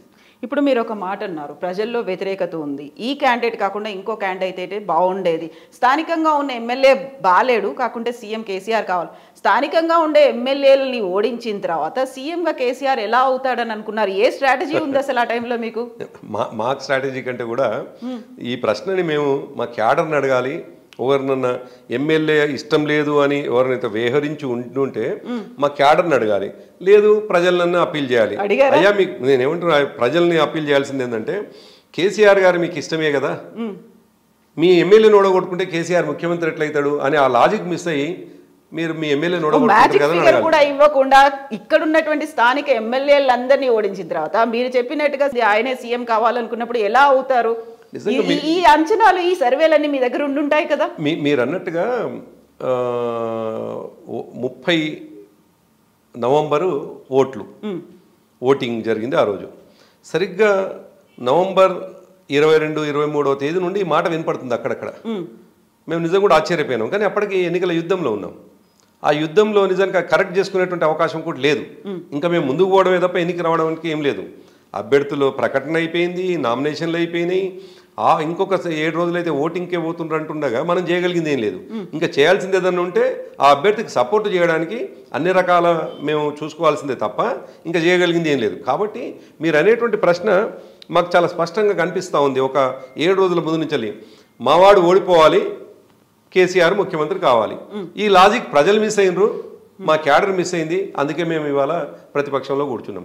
ఆ లాజిక్ మిస్ అయిన కారణం చేతనే ఇవాళ మేము ఓటమి చెందినాం. నిజానికి మా క్యాడర్ ఒకవేళ మా వాడి మీద ఎంత కోపం ఉన్నా, మా వాడు మమ్మల్ని పట్టించుకోకపోయినా, మాకు పదవులు అవకాశం వస్తే రాకుండా చేసినా, లేదు ఆర్థికంగా మమ్మల్ని ఇబ్బంది పెట్టినా, మాకు ఇష్టం ముఖ్యమంత్రి కదా, ఈయన గెలిస్తే ఎంత గెలవకపోతే ఎంత, ఈయన గెలిస్తే మాకు అయ్యే నష్టమేముందని అనుకొని ఉంటే మేము మెజార్టీ సీట్లు గెలిచేవాళ్ళం. గెలిస్తే ఎంత గెలవకపోతే ఎంత అనుకున్నప్పుడు 5 ఏళ్ల పాటు ఉండేది అక్కడ అదే స్థానిక ఎమ్మెల్యే, అదే కార్యకర్తలు, అదే క్యాడరు, అదే హార్డ్ కోర్గా ఉద్యమ సమయం నుంచి ఉన్నవాళ్ళు అక్కడ హర్ట్ అయ్యారు. ఎట్ ద సేమ్ టైం ప్రజలకు సంబంధించి కూడా ప్రతిసారి సమస్య వచ్చిన వెంటనే సీఎం కేసీఆర్ దాకా రాగు, ఎందుకంటే డీసెంట్రలైజ్ చేశారు, పవర్స్ అన్నీ కూడా ఎమ్మెల్యేలకు ఇచ్చిన తర్వాత స్థానికంగా ఎమ్మెల్యేలు ఉంటారు అనుకున్నప్పుడు ఇన్ని తెలిసిన తర్వాత కూడా కరెక్ట్గా మీరు అన్న లాజిక్ మేము మిస్ అయినాం. మేము మనుషులం కదా, డెఫినెట్గా ఏం రోబోట్లం కాదు, ఏదో మిషన్ ఆన్ చేస్తే రోబోటిక్గా పోయేటువంటి పరిస్థితి ఉండదు. మనుషుల ఆలోచనలో కొన్ని సందర్భాల్లో కొంత అంచనాలు తప్పు కావచ్చు, అదే జరిగి ఉండవచ్చు. మీరు అన్నట్టుగా ప్రజలకు అందుబాటులో ఉండాల్సినటువంటి ఎమ్మెల్యే, క్యాడర్ని చూసుకోవాల్సినటువంటి ఎమ్మెల్యే, ఏదైనా ఇబ్బంది అయితే ఇమీడియట్గా తెలంగాణ భవన్కు కేసీఆర్ గారిని తట్టే ఉండే అవకాశం లేదు. మరి అటువంటి సందర్భంలో మేము గెలిపించాల్సిన వ్యక్తే మాకు అనుకూలంగా లేకపోతే ఈ నిమిషానికి మాత్రం థ్రెట్ ఈ అభ్యర్థి కదా అని చెప్పేసి ఫీల్ అయినారు. కాబట్టి అతన్ని ఓడగొట్టినరు, మెజార్టీ పోయేసరికి మేము ఓడిపోయాం. అందుకే ఇవాళ అధికారంలో లేము అని అంటే మీరు చెప్పినట్టుగా ఎవరైతే ఇప్పుడు 3-4 రకాల ఫ్యాక్టర్స్ కనిపించినాయి కవిత గారు. ఒకటి, మా నాయకులు ఎవరైతే ఉన్నారో మా అభ్యర్థి గెలిస్తే మాకు అయ్యే లాభం ఏంది, ఇంకా ఈయన గెలవడం ద్వారా మేము నష్టపోతాం అనుకున్నది ఒక ఫ్యాక్టర్ అయితే, రెండవది కొందరు అభ్యర్థుల విషయంలో ఒకవేళ ఈయన గెలిచినట్లయితే మేము 5 ఏళ్ళు మా కాన్ఫిడెన్స్లో ఉండలేమేమో అని భయపడ్డటువంటి వాళ్ళు కొందరు ఉన్నారు. ఎస్, నేను ఫ్యాక్ట్ మాట్లాడి ఇవాళ ఏం ఇబ్బందులు ఏం లేవు, ఎందుకంటే ఉన్నటువంటి ఫ్యాక్ట్ అది. ఇవాళ మేము అది ప్రతిపక్షంలో కూర్చోవడానికి కారణమైనటువంటి వాళ్ళ కోసం కూడా డెఫినెట్గా మాట్లాడుకోవాలి కదా. సో మా సెకండ్ క్యాడర్ ఇది కూడా అనుకున్నారు, మా సెకండ్ క్యాడర్ ఎమ్మెల్యే తర్వాత ఉన్నటువంటి వాళ్ళు ఒకవేళ ఈయన గెలిచినట్లయితే 5 ఏళ్ళు మేము నియోజకవర్గంలో కూడా ఉండలేము అని కొంతమంది కోసం, అందరు కాదు కొంతమంది కోసం, ఒక 10-12 మంది కోసం అనుకుందాం. కొందరి కోసమేమో ఈయన కోసం మేము కష్టపడడం ద్వారా మాకు వచ్చేది ఏముంది, ఈ 10 ఏళ్ళు ఏమొచ్చింది అనుకున్న వాళ్ళు ఉన్నారు. 10 ఏళ్ల నుంచి ఆయనే ఉన్నాడు కదా ఎమ్మెల్యే, 3వ సారి 4వ సారి గెలవడంతో మాకు అయ్యే లాభైంది. చివరికి కొన్ని దగ్గరలోనేమో 3వది, కొన్ని దగ్గరలేమో ప్రజలే విముఖత వచ్చింది మా వాళ్ళ మీద, కొంతమంది మీద ప్రజల వైపు నుంచలే. కేసీఆర్ గారు ఇష్టమే అవుతున్నారు, ప్రతి సందర్భంలో కేసీఆర్ గారు ఇష్టమవుతున్నారు. సెకండ్ క్యాడర్కు ఎమ్మెల్యే మీద ఇష్టం లేకపోయినా కేసీఆర్ గారి మీద ఇష్టం. సెకండ్ క్యాడర్కు ఈయన గెలిస్తే మమ్మల్ని మళ్ళీ ఏదైనా చేస్తాడు అని అనుకున్నా మళ్ళీ కేసీఆర్ గారి మీద ఇష్టం. ప్రజలకు మా ఎమ్మెల్యే మీద విముఖత ఉందనుకున్నా మళ్ళీ కేసీఆర్ గారి మీద ఇష్టం. అంటే ఎంత విచిత్రమైన విచిత్రం చూడండి. మేము తర్వాత అదే రియలైజ్ అయినాం, అరే సరే ప్రజలు కేసీఆర్ గారిని ముఖ్యమంత్రి కావాలని కోరుకోవచ్చు, కానీ ఆ మనిషి ఓడిపోతే ముఖ్యమంత్రి ఎట్లా అవుతాడనే లాజిక్ మిస్ అయిన ఎట్లా వీళ్ళు అనేటువంటిది కూడా నిజంగా కనిపిస్తున్నటువంటిది. కాబట్టి ఓవరాల్గా డెఫినెట్గా సమీక్ష చేసుకోవాల్సినటువంటి అవసరం ఉంది, దాంట్లో అనుమానం లేదు. ఇంకా జరగలేదు, ఇప్పటికి జరుగుతూ ఉంది, నిరంతరం ఉంది. నేనేమంటున్నా ఒక్కరోజు సమీక్షలు 3 వారాలు గడిచి 119 నియోజకవర్గాలకు సంబంధించిన సమీక్షలు జరగాలి. గెలిచిన సమీక్ష జరగాలి, ఓడినే జరగాలి. ఎందుకంటే మెజారిటీలు కూడా తగ్గాయి ఈసారి. ఎస్, నల్గొండ జిల్లాలో అయితే మీరు చూసినారు దాదాపు ఒక్క స్థానం వచ్చింది నల్గొండకి సంబంధించి. అండ్ నేను అదే మిమ్మల్ని అడుగుదామని అనుకున్నారు. ఉత్తర తెలంగాణ ఒక పట్టు ఉంది, అక్కడ ఉద్యమానికి అది కేంద్రంగా అయింది. బీఆర్ఎస్ కూడా అంత మ్యాసివ్గా స్ప్రెడ్ అవ్వడానికి కారణం ఉత్తర తెలంగాణ. ఉత్తర తెలంగాణలో వరంగల్నే తీసుకోండి, వరంగల్లో ఉన్నటువంటి 12 స్థానాల్లో 2టిని మార్చారా, 2 మాత్రమే బీఆర్ఎస్ గెలుచుకుంది. ఇలా చూసుకుంటే అన్నిట్లలోనూ మీకు ఎక్కడెక్కడ లూప్ హోల్స్ ఉన్నాయి, ఎక్కడెక్కడ డ్రాబ్యాక్స్ ఉన్నాయి, ఎక్కడ బూమరాంగ్ అయింది, ఎక్కడ నెగటివ్ ఇంపాక్ట్ పడింది, ఇవన్నీ మీకు అర్థమవుతున్నాయి కదా. సో ఉత్తర తెలంగాణ, దక్షిణ తెలంగాణ, సెంట్రల్ హైదరాబాద్కి సంబంధించి అంటే 2-3 రకాలుగా మేము అంతర్గతంగా విశ్లేషించుకుంటే, రూరల్ అర్బన్ అనేటువంటి 2 సెక్షన్గా చూసుకున్నప్పుడు, అర్బన్ అనుకుంటే ముఖ్యంగా హైదరాబాద్లో ఓటర్ ఒక తీర్పిచ్చినాడు, మొత్తం మీకు ఫేవర్గానే ఇచ్చారు కదా. అదే ఒక తీర్పిచ్చినాడు. రూరల్ తెలంగాణ ఇంకో తీర్పిచ్చినారు. రూరల్ తెలంగాణలో కూడా మీరు చెప్పినట్టుగా మేము అభ్యర్థులు మార్చిన కాడ మాకెందుకు ఫలితం వచ్చింది, అభ్యర్థులు మారని దగ్గర కొన్ని దగ్గరలో సరే మార్చాల్సిన అవసరం లేని అభ్యర్థులు కూడా ఓడిపోయినారు నిజానికి. ఇప్పుడు మీకు ఉదాహరణకు చెప్తాను, మహబూబ్నగర్ జిల్లాలో దేవరకద్ర అనే నియోజకవర్గం ఉంది, ఎస్. ఆ నియోజకవర్గంలో నిజానికి అక్కడ ఉన్నటువంటి ఆల వెంకటేశ్వర రెడ్డి గారి మీద అసలు చిన్న కాంప్లైంట్ లేదు. కార్యకర్తలకు 24 గంటలు అక్కడే ఉంటాడు, ఆయన అక్కడే అందుబాటులో ఉంటాడు. ఎటువంటి అవినీతి ఆరోపణలు లేవు, వేరే వ్యాపకాలు కూడా లేవు. కానీ ప్రజలు ఎందుకో డిఫరెంట్గా నిర్ణయం తీసుకున్నారు, ఓడించినారు. దగ్గరలో ఎఫెక్ట్ కూడా ఉండే అవకాశం ఉంది మీరు అన్నట్టుగా. అందుకే ఏమంటున్నాను, రూరల్ తెలంగాణలో ప్రజలు ఎందుకో మమ్మల్ని డిఫరెంట్గా అర్థం చేసుకున్నారు అని ఒకటి. రెండవది మా ఎదుటి పార్టీ చేసినటువంటి ప్రచారంలో కూడా పడ్డారు. వాళ్ళు చేసినటువంటి దుష్ప్రచారం, గోబెల్ని మించి ప్రచారం చేసినారు, ఇష్టం వచ్చిన ప్రచారం చేసినారు. సరే, ఒకటేమో ప్రచారం చేసి సక్సెస్ అయినారు. రెండవది వాళ్ళ పథకాల విషయంలో, ఇప్పుడు మేము ఇచ్చినటువంటి పథకాలేమో 10 సంవత్సరాలుగా ఇస్తున్నటువంటి ఉన్నాయి, వీటి కొనసాగింపు ఉంటుంది అనుకున్నారు. కానీ కాంగ్రెస్ ఇచ్చినటువంటి హామీలు కొత్త పథకాల్లాగా కనిపించినాయి, అది అట్రాక్టివ్గా కనిపించినాయి. సరే, పక్కనే కర్ణాటకలో ఫెయిల్ అయింది అనే విషయాన్ని వాళ్ళు అర్థం చేసుకోలేకపోయినారు. కర్ణాటకలో వచ్చినటువంటి సంక్షోభం, కర్ణాటకలో ఎదుర్కొంటున్నటువంటి సంక్షోభం, అక్కడ ఉన్నటువంటి రాజకీయ పరిస్థితులు, ఆర్థిక పరిస్థితులు, ఇవన్నీ వీళ్ళకి అర్థం చేసుకోలేదు. కానీ కొత్త పథకం కనిపించగానే అరే ఇది మాకు లాభం అవుతుందని చెప్పేసి ఎక్స్టెన్షన్ అనేది కూడా మీరు క్యాంపెయినింగ్ చేశారు కదా, 15,000 ఇస్తామన్నారు అనేది. ఎస్, అవును కదా, కొన్ని కూడా ఉన్నాయి కదా. అయితే రూరల్ తెలంగాణ ఎందుకో అమాయకంగా రెస్పాండ్ అయింది అనిపించింది. రూరల్ తెలంగాణ ఈ అమాయకపు ఆలోచనల నుంచి ట్రాప్లో పడిపోయినరేమో, ఆ ట్రాప్ నుంచి ఫలితాలు వచ్చేసరికి హతాశులయ్యి ఇవాళ అరే కేసీఆర్ని ఓడగొట్టుకున్నాం కదా అనే బాధతో ఇవాళ రూరల్ తెలంగాణ కనిపిస్తుంది. కారణం చూస్తారు, ఇంకొక 2-3 నెలల్లో ఎవరైతే అంటే ఆదమర్చి ఓటేయడం ద్వారా జరిగినటువంటి నష్టం ఏదైతుందో ఫలితం డెఫినెట్గా కనిపిస్తుంది కరెంటు రూపంలో. అదేవిధంగా ఆ 200 యూనిట్ల కరెంటు రూపంలో చాలా ఉన్నాయి ఇష్యూస్, చాలా దాదాపు వాళ్ళు చేసినటువంటి హామీలు అయితే 1,30,000 కోట్లు వాళ్ళు సంవత్సరానికి, 1,30,000 కోట్లు ఇవాళ ఆయన్నే చాలా స్పష్టంగా చేతులు ఎత్తేసినాడు. ఆయన అసెంబ్లీలో చేతులు ఎత్తేసినాడు. అందుకే అదొక శ్వేతపత్రం అనేటువంటి ఒక కార్యక్రమం పెట్టాడు. వాటి గురించి మనం మాట్లాడుకోవాల్సిన అవసరం ఉంది. మాట్లాడుకుందాము. కాదు నేను గుర్తు చేయాల్సినటువంటి అవసరం ఉంది. దాన్ని చేతులు ఎత్తడానికి ఆయన శ్వేతపత్రం అనుకో మాట అన్నాడు. మళ్ళీ వాళ్ళు దాని కొనసాగింపుగా ఇవాళ కూడా ఏముంది ఖజానా అంతా ఖాళీ ఉంది అని మాట్లాడతారు. ఎస్, ఖజానాలో లంకె బిందెలు లేవు, ఖాళీ బిందెలే ఉన్నాయి అనే మాట ఆయన అన్నారు. బట్ దాని గురించి మనం మాట్లాడుకుందాం. కాకుండా మనం బీఆర్ఎస్కి సంబంధించి అయినటువంటి మాట, మీరు ఇప్పుడు ఒక మాట అన్నారు, కేసీఆర్ అక్కడ ప్రతి ఒక్కరికి అభిమానంగా చూసుకున్నారు. మా లీడర్ అనే ఒక ఫీల్ అయ్యేంతగా ఒక అసోసియేషన్, అటాచ్మెంట్, ఒక బంధం అనేది అంతలా డెవలప్ అయింది. ప్రతి చోట కేసీఆర్ 119 నియోజకవర్గాల్లో నేనే పోటీ చేస్తున్నానని నన్ను చూసి ఓటేయండి అనుకున్నప్పుడు ఇవన్నీ సర్పాస్ అయిపోతాయి, ఇవన్నీ ఓవర్లాప్ అయిపోయి కేసీఆరే వస్తారు అని ఎందుకలా అనుకున్నారు? అంత వ్యతిరేకత, మీరే అన్నారు ఒక భయం అనేది వాళ్ళు నెలకొంది, మీకు నియోజకవర్గంలో ఉండలేమేమో అనేటువంటి సిచ్యువేషన్ ఉంది కొన్ని నియోజకవర్గాల్లో. ఎస్, అలాంటి సిచ్యువేషన్, అలాంటిది ఉన్నప్పుడు కూడా ఎందుకని చివరిలో అలాంటి వాళ్ళని ప్రమోట్ చేసి నన్ను చూసి ఓటేయండి అన్నప్పటికీ, లేకపోతే ఈ క్యాండిడేట్కి సపోర్ట్ చేస్తూ చేసినటువంటి క్యాంపెయిన్ రిసీవ్ చేసుకోరు కదా ప్రాపర్గా? అదే జరిగింది కదా. ఇప్పుడు మీరు అన్నట్టుగా రిసీవ్ చేసుకోలే కాబట్టి ఓటమి పాలైనాం. కానీ నేను అందుకే అంటున్నాను, మా పార్టీ అధ్యక్షులు కేసీఆర్ గారు 2001 నుండి 2014-18 వరకు తీసుకున్న ప్రతి నిర్ణయం కూడా సక్సెస్ఫుల్గా అదైనాయి, ముందుకు పోయినాయి. మేము నిజానికి విజయ తీరాలకు చేరినాం, దాంట్లో ఏమి ఇబ్బంది లేదు.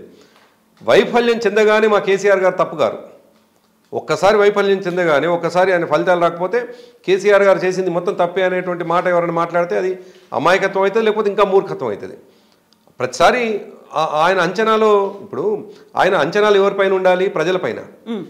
ఆయన ఎక్స్పెక్టేషన్ ప్రజలపైన ఉంది. ప్రజల నుంచి వెళ్ళి వచ్చేటువంటి రెస్పాన్స్ ఏదైతుందో విరుద్ధమైనంత మాత్రాన ఆయన చేసినటువంటి తప్పుని చాలా బ్లండర్గా చూడాల్సినటువంటి అవసరం లేదని నేను అంటాను. ప్రజలు తను అనుకున్న రీతిలో రెస్పాండ్ కాలేదు, తను అనుకున్న రీతిలో స్పందించలేదు, కాబట్టి మా వాళ్ళని ఓడగొట్టినారు. ఆయన పట్ల ఇష్టం ఉంది, వాళ్ళ స్థానికంగా ఉన్నటువంటి అభ్యర్థి పట్ల వ్యతిరేకత ఉంది, అందుకే ఓడగొట్టినారు. అందుకే మా పార్టీ అధ్యక్షుడు కేసీఆర్ గారి పట్ల ఓడిపోయిన తర్వాత ఇవాళ ప్రజల్లో చూస్తే ఒక తండ్రిని, అంటే తండ్రికి ఎదురవుతున్నటువంటి బాధని, అరే అంటే ఇంటి పెద్ద ఎదుర్కొంటున్నటువంటి ఇబ్బందిని ఎట్లయితే ఫీల్ అవుతుందో తెలంగాణ సమాజం కూడా ఇవాళ అట్లా ఫీల్ అవుతున్నారు. అరే ఆయమన్న మనిషిని మేము వదులుకున్నాం కదా, ఇంత తప్పు చేసినాం ఏందన్నటువంటి రియలైజేషన్ ఇవాళ తెలంగాణ సొసైటీ నుంచి కనిపిస్తూ ఉంది. అఫ్ కోర్స్ మీరు అనొచ్చు, మీకు ఎక్కడ కనిపించింది అనొచ్చు, మేము ప్రజలు తిరుగుతుంటే మాకు ఎదురవుతాం. అదే ఎమోషనల్ కనెక్ట్తో కేసీఆర్ బయటికి రావట్లేదా? డెఫినెట్గా ఉంటుంది కవిత. ఇప్పుడు 14 సంవత్సరాలు ప్రజలకు ఒక పెద్దన్నలాగా కనిపించినాడు ఆయన. 14 సంవత్సరాల మూమెంట్లో ఒక పెద్దన్నలాగా పనిచేసి అన్నిటినీ ఒకటి చేసి తెలంగాణ తీసుకొచ్చినాడు. 10 సంవత్సరాలు ఓ తండ్రిలాగా ఈ రాష్ట్రాన్ని, ఏ గ్రామంలో చివరి వ్యక్తికి ఏం అవసరం ఉందో హైదరాబాద్లో కూర్చొని అది అర్థం చేసుకొని ఆ చివరి వ్యక్తికి పోయేటట్టుగా పనిచేసినాడు. ఇన్ని రకాలుగా తెలంగాణ కోసం ఒక పెద్దన్నలాగా, తెలంగాణ అభివృద్ధి కోసం ఒక తండ్రిలాగా పనిచేసినటువంటి వ్యక్తికి ప్రజల్లో నుంచి అనుకున్న రీతిలో రెస్పాన్స్ రాకపోతే, పరాజయం పాలైతే సహజమైనటువంటి కొంత అసంతృప్తి ఉంటుంది, కొంత బాధ కూడా ఉంటుంది. బాధ ఉండకుండా మనుషులు, మనం ఏం రోబోట్లం కాదు, మరొకసారి చెప్తా ఉన్నాను, కాబట్టి సహజంగా ఉంటుంది. కాకపోతే కేసీఆర్ గారి గొప్పతనం ఏమిటంటే, నేను ఆ రోజు ప్రత్యక్షంగా ప్రగతి భవన్లో ఉన్నాను. నేను ఆ రోజు 3వ తారీఖు నాడు సాయంకాలం 3:30-4 ఆ ప్రాంతంలో నేను ప్రగతి భవన్లో అందరం దాదాపు 15-20 మంది నాయకులం కూడా ఉన్నాం. మా అందరికీ ఆయన ఓదారుస్తున్నాడు, మేము ఓదార్చడం కాదు. కేసీఆర్ గారు ఉన్నటువంటి నాయకులని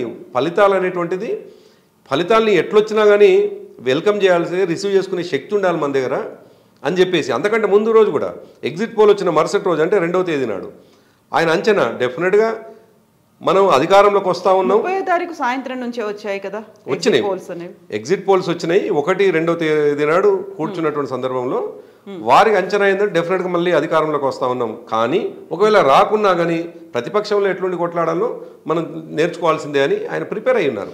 ఆయనలో మిమ్మల్ని ఓదార్చారు అని చెప్పినప్పుడు నేను అదే క్వశ్చన్ మళ్ళీ మిమ్మల్ని వేస్తాను. ముందు అడిగింది మిమ్మల్ని ఓదార్చారు, సరే, కార్యకర్తలు కష్టపడి ఉన్నారు, వాళ్ళందరూ రీచ్ అవ్వలేదు ప్రగతి భవన్ దాకా. అండ్ ఒక ఎమోషన్ కనెక్ట్ని డెవలప్ చేసుకున్నటువంటి ప్రజల దగ్గరికి కూడా మెసేజ్ అనేది వెళ్ళలేదు. హాస్పిటల్ నుంచి ఇచ్చారు ఒక 2 నిమిషాల వీడియో, హాస్పిటల్కి రావద్దు అనేటువంటి ఒక ఎమోషనల్ మెసేజ్ అయితే అక్కడ నుంచి వచ్చింది. బట్ ఈ ఓదార్పుకు సంబంధించినటువంటి మెసేజ్ ఇంకా పబ్లిక్కి చేరలేదు కదా. అంటే మీరేమంటారంటే మాకున్న 70 లక్షల మంది సభ్యత్వం ఏదైతుందో ప్రతి కార్యకర్తను రీచ్ కావాలి అంటారు. అసలు నిజంగా కూడా రోజు 70 లక్షల మందిని సాధ్యమయ్యే అవకాశం ఉందా? నేను పర్సనల్గా వెళ్ళమనట్లేదు. ఎలా అయితే వీడియో రూపంలో రిలీజ్ చేశారో అలా మీ 70 లక్షల మంది కార్యకర్తలకు ఇంటర్నల్గా ఉండేటువంటి వాట్సాప్ గ్రూపుల్లోనో మీకున్నటువంటి సపరేట్ ఎస్టాబ్లిష్మెంట్లో అయినా అలా వెళ్ళిందా మెసేజ్ అయినా? కేటీఆర్ గారి ద్వారా ఇప్పటికి మా క్యాడర్కి అంతా కూడా కేసీఆర్ గారు, నేను అదే అంటున్నా, కేసీఆర్ గారి సందేశం కేటీఆర్ గారి ద్వారా దాదాపు మా క్యాడర్కి అంతా వెళ్ళింది. మా క్యాడర్ ప్రతి ఒక్కరికి కూడా కేసీఆర్ గారి ఫీలింగ్స్ని, కేసీఆర్ గారు అండగా ఉంటామనేటువంటి మాటని మా కేటీఆర్ గారి ద్వారా, ఎందుకంటే మాకు కేసీఆర్ గారి తర్వాత కేటీఆర్ గారి మా వర్కింగ్ ప్రెసిడెంట్, వారి మాటనే డెఫినెట్గా కేసీఆర్ గారి మాటలాగానే మేము భావిస్తాము. కాబట్టి ఇప్పటికీ మా క్యాడర్కి వెళ్ళింది, ఎటువంటి ఇబ్బంది లేదు. ఇంకా మీరు ఓదార్పు అనేటువంటి మాట, ఓదార్పు మీరు మేము బాధపడదేం కాదు, మేమేం బాధపడ్డదేం లేదు. నిజానికి ఉన్నటువంటి వాళ్ళం అందరం కూడా మెచ్యూర్డ్గా ఉన్నటువంటి, ఇంతకాలం దాదాపు 2-3 దశాబ్దాలుగా రాజకీయాల్లో ఉన్నటువంటి వాళ్ళం, అనేక ఒడుదుడుకులు చూసినటువంటి వాళ్ళం. కాకపోతే తప్పకుండా అధికారంలోకి వస్తాము అనేటువంటి వాతావరణం నుంచి వెళ్ళి ఒకేసారి ఓడిపోయినప్పుడు సహజంగా ప్యానిక్ అవుతాం. మాకున్నటువంటి అనుభవం వేరు, కేసీఆర్ గారి అనుభవం వేరు. కేసీఆర్ గారు మేము ఊహించింది, కేసీఆర్ గారిలో భిన్నమైనటువంటి మేము భిన్నంగా ఊహించినాం. కానీ ఆయన ఎంత గంభీరమైనటువంటి పరిస్థితిలో ఎంత అదిగా ఉన్నారంటే బయట సొసైటీ నమ్మదు, అసలు బయట సొసైటీ ఆశ్చర్యపోతుంది. ఎగ్జాక్ట్లీ, ఆయన ఎంత గంభీరంగా ఉన్నారని చెప్పినప్పటికీ రిజల్ట్స్ తర్వాత, ఓటమి తర్వాత మొహం చాటేశారు, అందుకే బయటికి రావట్లేదని. ఫర్గెట్ అబౌట్ దట్ యాక్సిడెంట్, అక్కడ అయినటువంటి సర్జరీలు ఇవన్నీ కాకుండా ఫేస్ చేయలేకపోతున్నారు, బయటికి రాలేకపోతున్నారు అనే మాట. అది కేసీఆర్ గారి నుంచి అటువంటిది ఆయన ఫేస్ చేయలేడు, ఆయన బయటికి రాలేడు అనేటువంటి ప్రశ్నే సరైంది కాదని నేను అంటాను కవిత. ఎందుకంటున్నానంటే కేసీఆర్ గారు వారు యుద్ధవీరుడు, ఆయన అనేక యుద్ధాలను గెలిచినటువంటి ఆయనకు అసలు అపజయాలు లేవు. ఎప్పుడో ఒకసారి 83లో మొదటిసారి పోటీ చేసినప్పుడు అపజయం, మళ్ళీ మొన్న కామారెడ్డిలో అపజయం తప్ప ఆయన జీవితంలో అపజయం లేదు ఆయన వ్యక్తిగతంగా.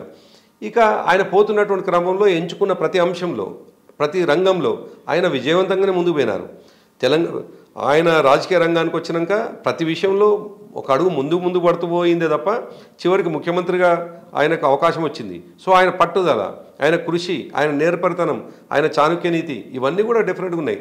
కాబట్టి ఆయన ఎక్కడో భయపడ్డట్టుగా లేదు, ఎక్కడో బాధతో ఇంట్లోనే ఉన్నట్టుగా ముఖం చాటేసేటువంటి పరిస్థితి కేసీఆర్ గారి లాంటి నాయకుడిని, అంత గొప్పగా ప్రజలకు ఒక అదిగా ఉపడేటువంటి మనిషిని మనం అట్లా ఊహించడం మన అమాయకత్వం అవుతుంది. కేసీఆర్ గారు ఒక అడుగు వెనుకేస్తే, పులి ఒక అడుగు వెనుకేస్తే అది అంతే స్పీడ్గా దాడికి సిద్ధమవుతుంది అనుకోవాలి తప్ప, పులి వెనుకకు అడుగేసింది, సింహం ఒక అడుగు వెనుకేసింది అని అంటే అది వెనక్కి తలదిప్పి పారిపోవడానికి అని అనుకోవడానికి లేదు. అందుకే కేసీఆర్ గారు సింహం లాంటి వారు. ఆయన ఒక అడుగు వెనుకేసిండ్రు అంటే కాలు దువ్వడానికి వెనక్కి కనిపిస్తుంది. ఈ సందర్భం అది కాకపోవచ్చు, కానీ ప్రతి సందర్భంలో కూడా ఆయన 4 రోజులు మౌనంగా ఉన్నారంటే అంతే ఉత్సాహంతో, అంతే ఉత్తేజంతో మళ్ళీ సమాజంలో ఆయన మార్పు చూపించడానికే ఆయన చేసుకునేటువంటి వ్యూహాలు ఉంటాయి. అది వెనక ఉన్నటువంటి వ్యూహం ఏంటి? ఇంత సైలెంట్ గా ఉన్నారు అంటే ఇంకా వెనకాల ఏదో వ్యూహం ఉంది అనుకోవాలా? డెఫినెట్ గా ఇంతే ఉత్తేజంతో మళ్ళీ ప్రజల మధ్యకు వస్తారు, అతి తొందరలో ప్రజల మధ్యకు వస్తారు.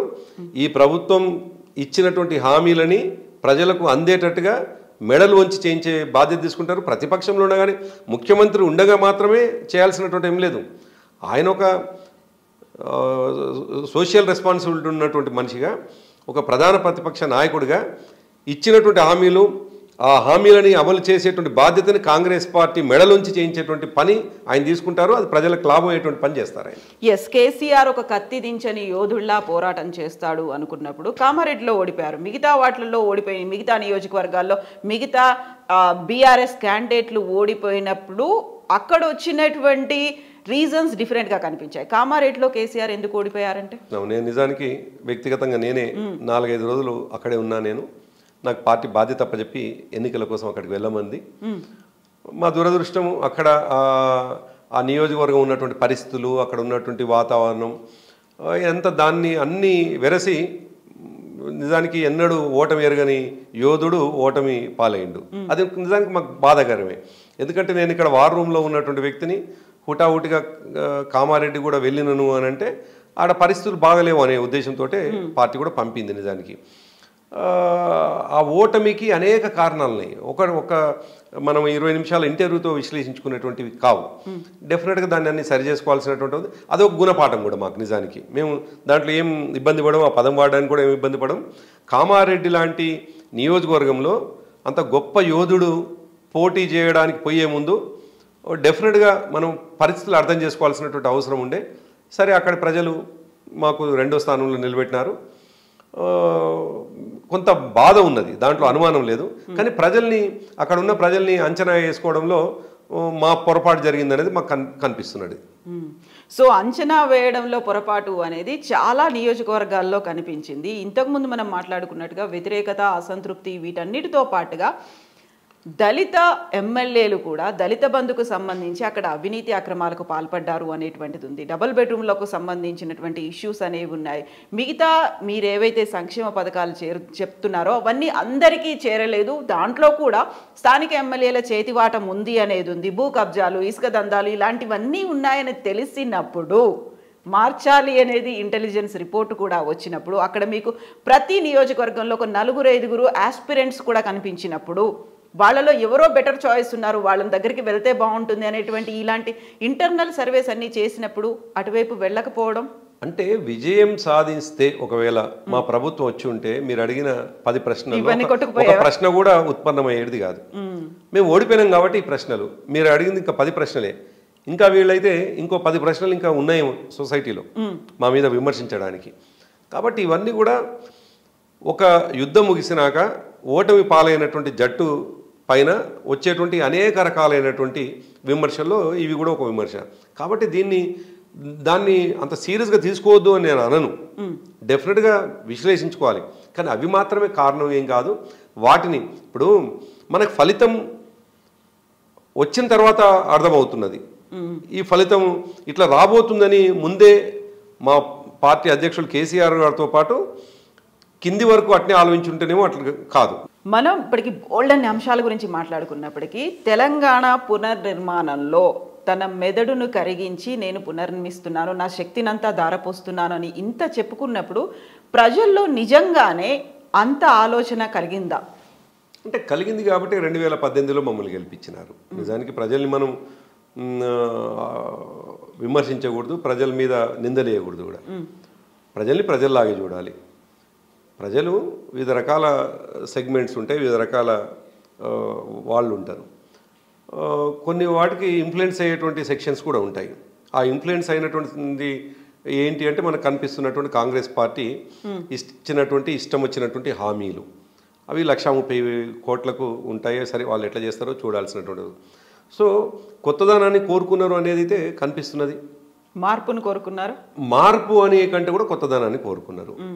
ఈ పార్టీ వస్తే మాకు ఇంకా కొద్ది అదనంగా వీళ్ళు చేసినటువంటిది కాకుండా ఇంకా అదనంగా ఏదో వస్తుంది అనేది రూరల్ తెలంగాణ అనుకుంది. అందుకే అర్బన్ తెలంగాణ, రూరల్ తెలంగాణ అని ఇంతకుముందు నేను ప్రస్తావించినాను. అర్బన్ తెలంగాణ అంటే ముఖ్యంగా హైదరాబాద్లో ప్రజలు చాలా స్పష్టంగా సుస్థిరత కోరుకున్నారు, డెవలప్మెంట్ కోరుకున్నారు, సెక్యూరిటీ కోరుకున్నారు. ఇవన్నీ హైదరాబాద్లో వాళ్ళకి కనిపించినాయి. ఇక్కడ ఉంటే మాకేం సుస్థిరత, మాకేం ఇబ్బంది లేదు, సెక్యూరిటీ, ప్రభుత్వం సుస్థిరంగా ఉంటేనే లాభాలు జరుగుతాయని, ఈ ప్రభుత్వం ఉంటే అభివృద్ధి జరుగుతుందని ఇన్ని రకాలుగా ఆలోచించిన ఒకే రకమైనటువంటి నిర్ణయం జరిగింది. ఇక్కడ ఫలితం కూడా అట్నే వచ్చింది. కానీ రూరల్ తెలంగాణలో ప్రజలు కొంత డిఫరెంట్గా కనిపించినారు. సరే, మీరు అన్నట్టుగా కేసీఆర్ గారు ఇంత చాణక్య నీతితో ఉంటారు, బాగా ఆలోచిస్తారు, ఎందుకు ఇట్లా జరిగింది అని అనుకున్నప్పుడు డెఫినెట్గా ప్రజలపైన మనం విశ్వాసం పెట్టినప్పుడు ప్రజల నుంచి వచ్చేటువంటి రెస్పాన్స్ని ప్రజల్ని నిందేసేటువంటి పరిస్థితుల్లో వాళ్ళు అట్లా రెస్పాండ్ అయినారు. రెస్పాండ్ కావడం కారణం నేను చెప్పినాను, కాంగ్రెస్ పార్టీ ఇచ్చినటువంటి ఇష్టం వచ్చిన అవి హామీలు. కాబట్టి దాన్ని అంచనా వేయడంలో మా వైఫల్యము కంటే కూడా వాళ్ళ ఎక్స్పెక్టేషన్స్ ఎక్కున్నాయి. నేను మా వైఫల్యం అనే కంటే కూడా వారి ఎక్స్పెక్టేషన్స్ ఎక్కున్నాయి కాబట్టి మాకు వ్యతిరేకమైనటువంటి నిర్ణయం తీసుకున్నట్టు. ఇంతకు మించి కావాలని, ఇంతకు మించి చేస్తారని ఒక మార్పు కోరుకున్నారు అనుకోవచ్చు. ఎస్, అంటే చేస్తారు అని నమ్మకం ఉందా లేదా తెలీదు, చేస్తారేమో అనేటువంటి ఒక ఆశతో మాత్రం వెళ్ళినారు. ఆశతోనే వెళ్ళినారంట. నేను నమ్మకం వేరు, ఆశ వేరు. నమ్మకానికి ఆశకి మధ్యలో చాలా గ్యాప్ ఉన్నది. నమ్మకమేమో కంపల్సరీ చేస్తారు, అది కేసీఆర్ గారి పైన ఉన్నది. ఆశనేమో టెంపరీగా వేరు. అందుకే ఆ ఆశ ఎంత తొందరగా తేలిపోతుంది అనేటువంటిది మనకు అది తొందరలో తెలుస్తుంది. కాబట్టి ఆశ వైపు ప్రజలు, అందుకే అంటున్నాను, ప్రజల్ని నిందించవద్దు. ప్రజల్ని నిందించే పని నేను చేయను, మా పార్టీ చేయదు. సరే చూద్దాం, ఒకవేళ వాళ్ళు ఆశించినట్టుగా ప్రభుత్వం చేస్తుందా చేయదా, చేయకపోతే మా పాత్ర ఏంది మేము అది నిర్ణయించుకోవాల్సినటువంటి అవసరం అయితే ఉంది. మాకు దశాబ్దంలోనే శతాబ్దం అభివృద్ధి చేశామన్నారు. 21 రోజుల పాటు సెలబ్రేషన్స్, 21 రోజుల్లో వివిధ డిపార్ట్మెంట్స్కి సంబంధించినటువంటి డెవలప్మెంటల్ యాక్టివిటీస్ మేమేం చేశాము అనేది చూపించారు. బట్ అదంతా కాదు, అప్పుల కుప్పగా మారిపోయింది అనేటువంటి ఒక విమర్శ, దానికి సంబంధించినటువంటి లెక్కలన్నీ రేవంత్ సర్కార్ బయటపెడుతోంది. ఎట్ ద సేమ్ టైం మీరు పునర్నిర్మాణంలో భాగంగా నిర్మించినటువంటి కాళేశ్వరం ప్రాజెక్టు కూడా, దానికి సంబంధించి కూడా ఇప్పుడు మంత్రుల బృందం వెళ్తోంది. అక్కడ అవకతవకలు జరిగాయి, నిర్మాణం ప్రాపర్గా లేదు, లోపాలు ఉన్నాయి. వీటన్నిటి మీద ఫోకస్ పెట్టడం అనేది ఎలా చూస్తున్నారు? మమ్మల్ని 5 సంవత్సరాల నుంచి విమర్శిస్తున్నారు కవిత. ఇవాళ ఏం కొత్తగా ఏం విమర్శించట్లేదు. కాంగ్రెస్ పార్టీ, ముఖ్యంగా కాంగ్రెస్ పార్టీతో పాటు మిగతా రాజకీయ పార్టీలు కూడా మేము చేసేటువంటి ప్రతి కార్యక్రమాన్ని విమర్శిస్తున్నారు. విమర్శించుడు ఏంది, అప్పులు చేసినామని. అసలు అప్పులు చేస్తున్నాము అని విమర్శించేటువంటి రాజకీయ పార్టీ వాళ్ళు అధికారంలో ఉన్నటువంటి ఆ రాష్ట్రాల్లో అసలు అప్పులు చేయకుండానే అధికారంలో ఉన్నా అనేది తెలుసుకోవాలి ఒకటి. అయితే ఇక్కడ ఆ రాష్ట్రాలతో కంపేర్ చేసుకోవాలనుకున్నప్పుడు కర్ణాటకనో లేకుంటే రాజస్థానో మధ్యప్రదేశో లేకుంటే ఇంకో ఛత్తీస్గఢో తీసుకున్నప్పుడు దానికి తెలంగాణ రాష్ట్రానికి డిఫరెన్స్ ఉంది. తెలంగాణ రాష్ట్రం ఇప్పుడు ఏర్పడింది, ఆ రాష్ట్రాలు ఎప్పుడో ఏర్పడ్డాయి. ఈ 10 ఏళ్లలో జరిగినటువంటి అభివృద్ధితో పాటుగా అప్పులు అనేవి రైట్ ఫ్రమ్ ద స్క్రాచ్ అంటారు కదా, స్టార్టింగ్ ఫ్రమ్ స్క్రాచ్ అనేది అక్కడి నుంచి డెవలప్ అయింది కదా. మిగతా వాటితో కంపారిజన్ అనేది నేను అవన్నీ కంప్లీట్ చేస్తాను. అందుకే అయితే ఏ రాష్ట్రమైనా అప్పులు చేయకుండా అభివృద్ధి సాధ్యం కాదు. రాష్ట్రాలే కాదు, ఈ దేశం కూడా. నరేంద్ర మోడీ గారు అధికారంలోకి వచ్చినాడు, 55 లక్షల కోట్ల అప్పు ఉంది దేశానికి. బహుశా ఇప్పుడు 155 లక్షల కోట్ల అప్పుకు పోయింది. అప్పు చేయకుండా ఏ దేశం లేదు, ఏ రాష్ట్రం లేదు. ఇంకా ఆశ్చర్యపోతారు మీరు, అగ్రరాజ్యమైనటువంటి అభివృద్ధి చెందిన దేశమైనటువంటి అమెరికా కూడా అప్పుల్లోనే ఉన్నది. అప్పులు లేని రాజ్యము, రాష్ట్రము, దేశము ఈ ప్రపంచంలో లేవు. అప్పులు చేసే డెఫినెట్గా చేసుకోవాలి. ఎందుకంటే డెఫినెట్గా సంక్షేమ రాష్ట్రాలుగా, సంక్షేమ దేశాలుగా ఉన్నాయి ఇప్పుడు. ఈవెన్ అమెరికా లాంటి దేశంలో కూడా సంక్షేమం ఉన్నది. సంక్షేమం లేదు, మేము సంక్షేమం వైపు ఎక్కువ పెట్టినామని విమర్శ చేసినా అమెరికాలో కూడా సంక్షేమం ఉంది. సో ఇక ఎందుకు అప్పులు చేసినామనే వివరాల్లోకి వచ్చినప్పుడు చేసినటువంటి అప్పులు ఏమిటి ఏంది అనేది చాలా వివరంగా, అంతకంటే ముందు ఇంకొక అడుగు ముందుకేసి దానికి రిలవెంట్గా ఉండడానికి చెప్పాల్సింది, అసలు రేవంత్ రెడ్డి గారికి దాదాపు 5 సంవత్సరాల నుంచి ఆయన పార్టీ మేము అప్పులు చేసినామని చెప్పేసి మాట్లాడుతున్నది. ఊరికే గాలికి మాట్లాడుతున్నారా? ఊరికే విమర్శించడానికి మాత్రమే మాట్లాడినరా? లేదు, మొన్న అధికారం వచ్చినప్పుడు మాత్రమే మీకు మేము అప్పులు చేసినామనే విషయం తెలిసిందా? ఒకవేళ మొన్ననే తెలుసుంటే ఇన్ని రోజులు మాట్లాడింది అబద్ధం అనేది కదా, ఊరికే గోబెల్ ప్రచారం చేసిరు అనుకోవాల్సిందే కదా. ఒకవేళ ఆనాడు చేసింది మీరు తెలిసే చేసినారు అంటే ఇవాళ మీరు అప్పులు చేస్తున్నాము అనేటువంటి మాట అసెంబ్లీలో మాట్లాడుతున్నారు అని అంటే మీరు చేతులు ఎత్తేసినట్లు లెక్క. మీరు అది పరిపాలన చేయలేక, మీ చేతగాక పరిపాలన సాగించడం ఇక ముందు సాధ్యం కాదు, ఇప్పుడే మీకు ఉన్నటువంటి స్థితిది, మేము హ్యాండ్స్ అప్ అని చెప్పడానికి మీరు అసెంబ్లీలో చేసినటువంటి ఆ దుర్మార్గమైనటువంటి చర్యగాని బాగా. ఎందుకంటున్నారంటే అధికారంలోకి వచ్చినటువంటి ఏ పార్టీ అయినా అని, ఇప్పుడు ఈ రాష్ట్రంలో మొదటిసారి కాంగ్రెస్ పార్టీ అధికారంలోకి రాలేదు. ఈ ప్రభుత్వ మార్పిడులు అనేటువంటిది దేశంలో జరిగినాయి, రాష్ట్రాల్లో జరుగుతూ ఉంటాయి. జరగగానే మొదటి సమావేశంలోనే ఇటువంటి చర్య పాల్పడిన ఏకైక పార్టీ ఏదన్నా ఉందంటే అది కాంగ్రెస్ పార్టీ, అది రేవంత్ రెడ్డి గారి నాయకత్వంలో ఏర్పాటైనటువంటి శాసనసభలో జరిగినటువంటి. అయితే అది అందులో కూడా తప్పులు చెప్పినారు అని చెప్పడానికి 6,71,000 కోట్ల అప్పు అనేటువంటిది అబద్ధం అనేటువంటి మాట కేటగారికల్గా మేము చాలా స్పష్టంగా 3,17,000 కోట్ల రూపాయల అప్పు మాత్రమే ఉంది. మిగతా అప్పులు 71,000 కోట్ల రూపాయలు అయితే ముందే మాకు అప్పుగా ఇచ్చినటువంటిదే, అది వారసత్వంగా వచ్చినటువంటిదే. మిగతా అన్నీ కూడా ఈ కార్పొరేషన్లకు సంబంధించి, కార్పొరేషన్ల ఆస్తులు ఉన్నాయి, ఆస్తులే కాకుండా ఇంకా రావాల్సినటువంటి రిటర్న్స్ ఉన్నాయి. ఇవన్నిటిని కూడా ఓన్లీ లెక్కల కోసం మాత్రమే, ఇంత పెద్ద ఫిగర్ని చూపించడం కోసం మాత్రమే 6,71,000 కోట్ల రూపాయలు చూపించినటువంటి విషయాన్ని ప్రజలు నవ్వుకుంటున్నారు. వాళ్ళ కాంగ్రెస్ పార్టీ చేసినటువంటి ఎకనామిస్టులు నవ్వుకుంటున్నారు.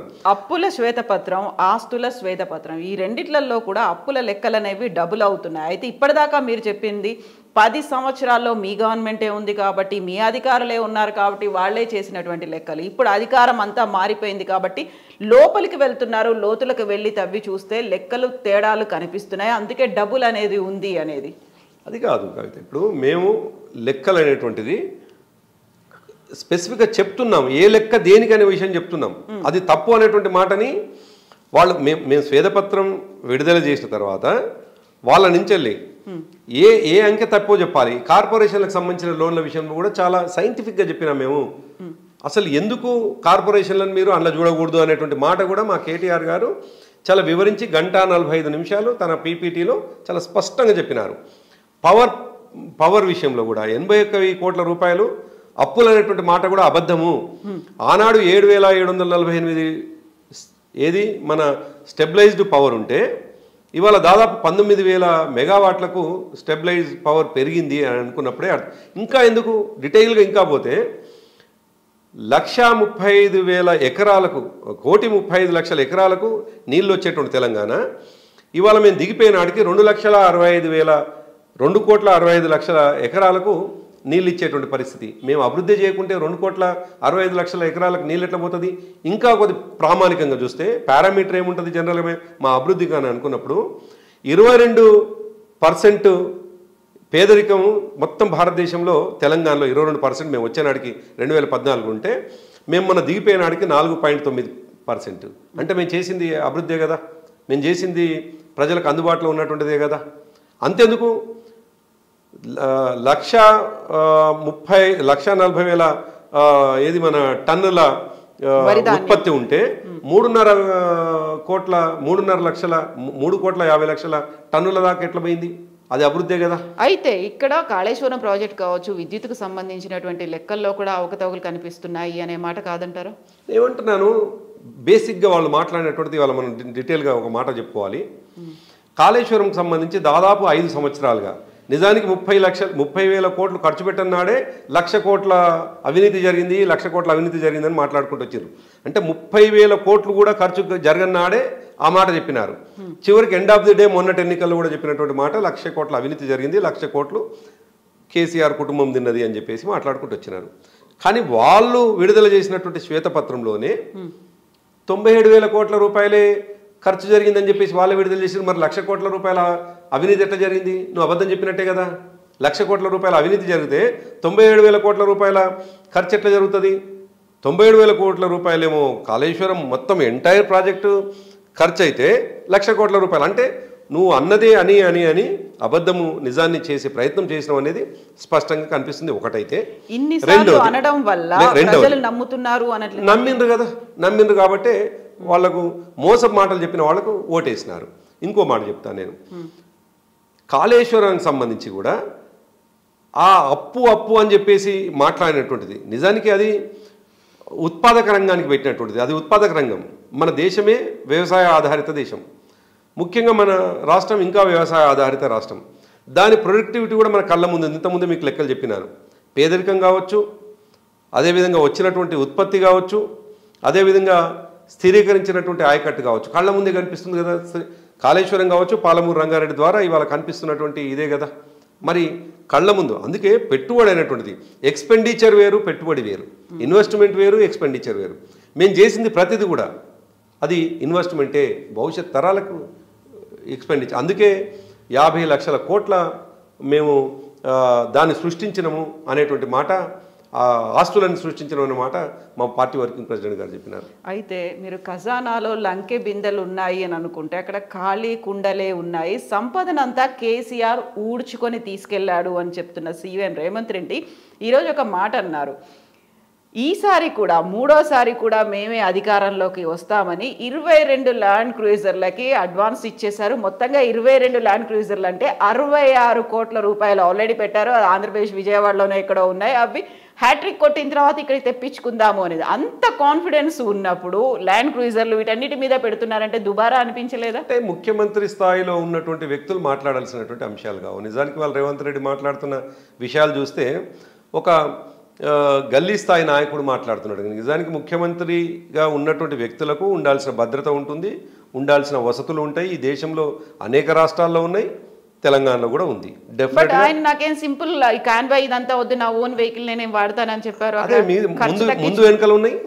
ఆయన ఒక్క కారు తప్ప ముందు వెనకలు ఉన్న కార్లు ఏమిటి? ఆయన అసలు వాడనంటే ఆయన ఎవరో ఢిల్లీ ముఖ్యమంత్రి లాగా కూడా ఉండొచ్చు కదా. కానీ సరే, ఇవన్నీ కూడా కేవలం మాట్లాడడానికి ఫ్యాషన్గా చెప్పడానికి మాత్రం ఉపయోగపడతాయి. లంకె బిందెలు ఉన్నాయా అని చెప్పేసి మాట్లాడుతున్నటువంటి రేవంత్ రెడ్డి ఇవాళ చాలా స్పష్టంగా తన చేతగాంతనాన్ని ప్రదర్శిస్తూ ఉన్నాడు. తను చాలా స్పష్టంగా నేను ఇంకా ఏమి చేయలేను, 1,30,000 కోట్ల రూపాయల హామీలు ఏవైతే మీకు ఇచ్చినానో ఇవన్నీ నేను చేయడం చేత కాదు, నేను చేతులు ఎత్తేసిన, నాకు సహకరించండి, అప్లికేషన్లు నింపండి, ఇళ్లలో పెట్టుకోండి అని చెప్పడానికి ప్రజాపాలన అనేటువంటి ఓ కార్యక్రమాన్ని ఇవాళ ప్రారంభించినట్టు కనిపిస్తుంది.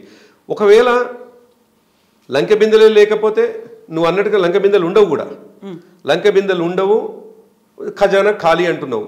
ప్రజాపాలన పేరు మీద నీ అప్లికేషన్లు నింపే కార్యక్రమం కేవలం చెత్తబుట్టలు వేయడానికి ఈ కార్యక్రమం ప్రారంభించినవా? కేంద్ర నిధులు వస్తాయి, సహకారం వస్తుంది, గతంలో బీఆర్ఎస్ గవర్నమెంట్ కేసీఆర్ చేయని పని తను చేస్తున్నాడు అంటూ ఒక అడుగు ముందుకేసి తను డిప్యూటీ సీఎం కూడా కలిసి వెళ్లారు. గతంలో జరగలేదు, ఇప్పుడు జరగాలి అని ఒక ఇవన్నీ విన్నపాలు విజ్ఞప్తులు. కేంద్ర సహాయము తెలంగాణ ప్రభుత్వానికి వచ్చింది, కేంద్రం నుంచి అప్పులు తెలంగాణ ప్రభుత్వానికే వచ్చింది. ఆ అప్పులని వాళ్ళే కదా అప్పులు చాలా పెద్దగా చేసి చూపిస్తున్నది. ఇవి 6,70,000 కోట్లు అని చెప్పేసి చెప్తున్నది. అప్పులు మేము రూపాయి తీసుకోము, మాకు వచ్చే రెవెన్యూ రిసీట్ చాలు, కేంద్ర సహాయం చాలు అని చెప్పేసి పరిపాలన చేయమనండి. సాధ్యం కాదు. అందుకే ఏమంటున్నానంటే అద్దాల మేడలో ఉండి రాయలేయటం చాలా ప్రమాదం అనేటువంటి విషయాన్ని వాళ్ళు మర్చిపోయి, గతంలో వీళ్ళు అద్దాల మేడ బయట ఉండి రాళ్ళేసినారు కదా, అదే ఇప్పుడు అద్దాల మేడలో ఉన్నామనేటువంటి విషయం మర్చిపోయి రాళ్ళేస్తున్నట్టు కనిపిస్తూ ఉంది. వాళ్ళు అద్దాల మేడ నుండి బయటికి రాయి విసిరితే 100 రాళ్ళు అద్దాల మేడ మీకు వస్తే పేక మేడలా కూలిపోతుంది అద్దాల మేడ అనే విషయం వాళ్ళు గుర్తుపెట్టుకోవాలి.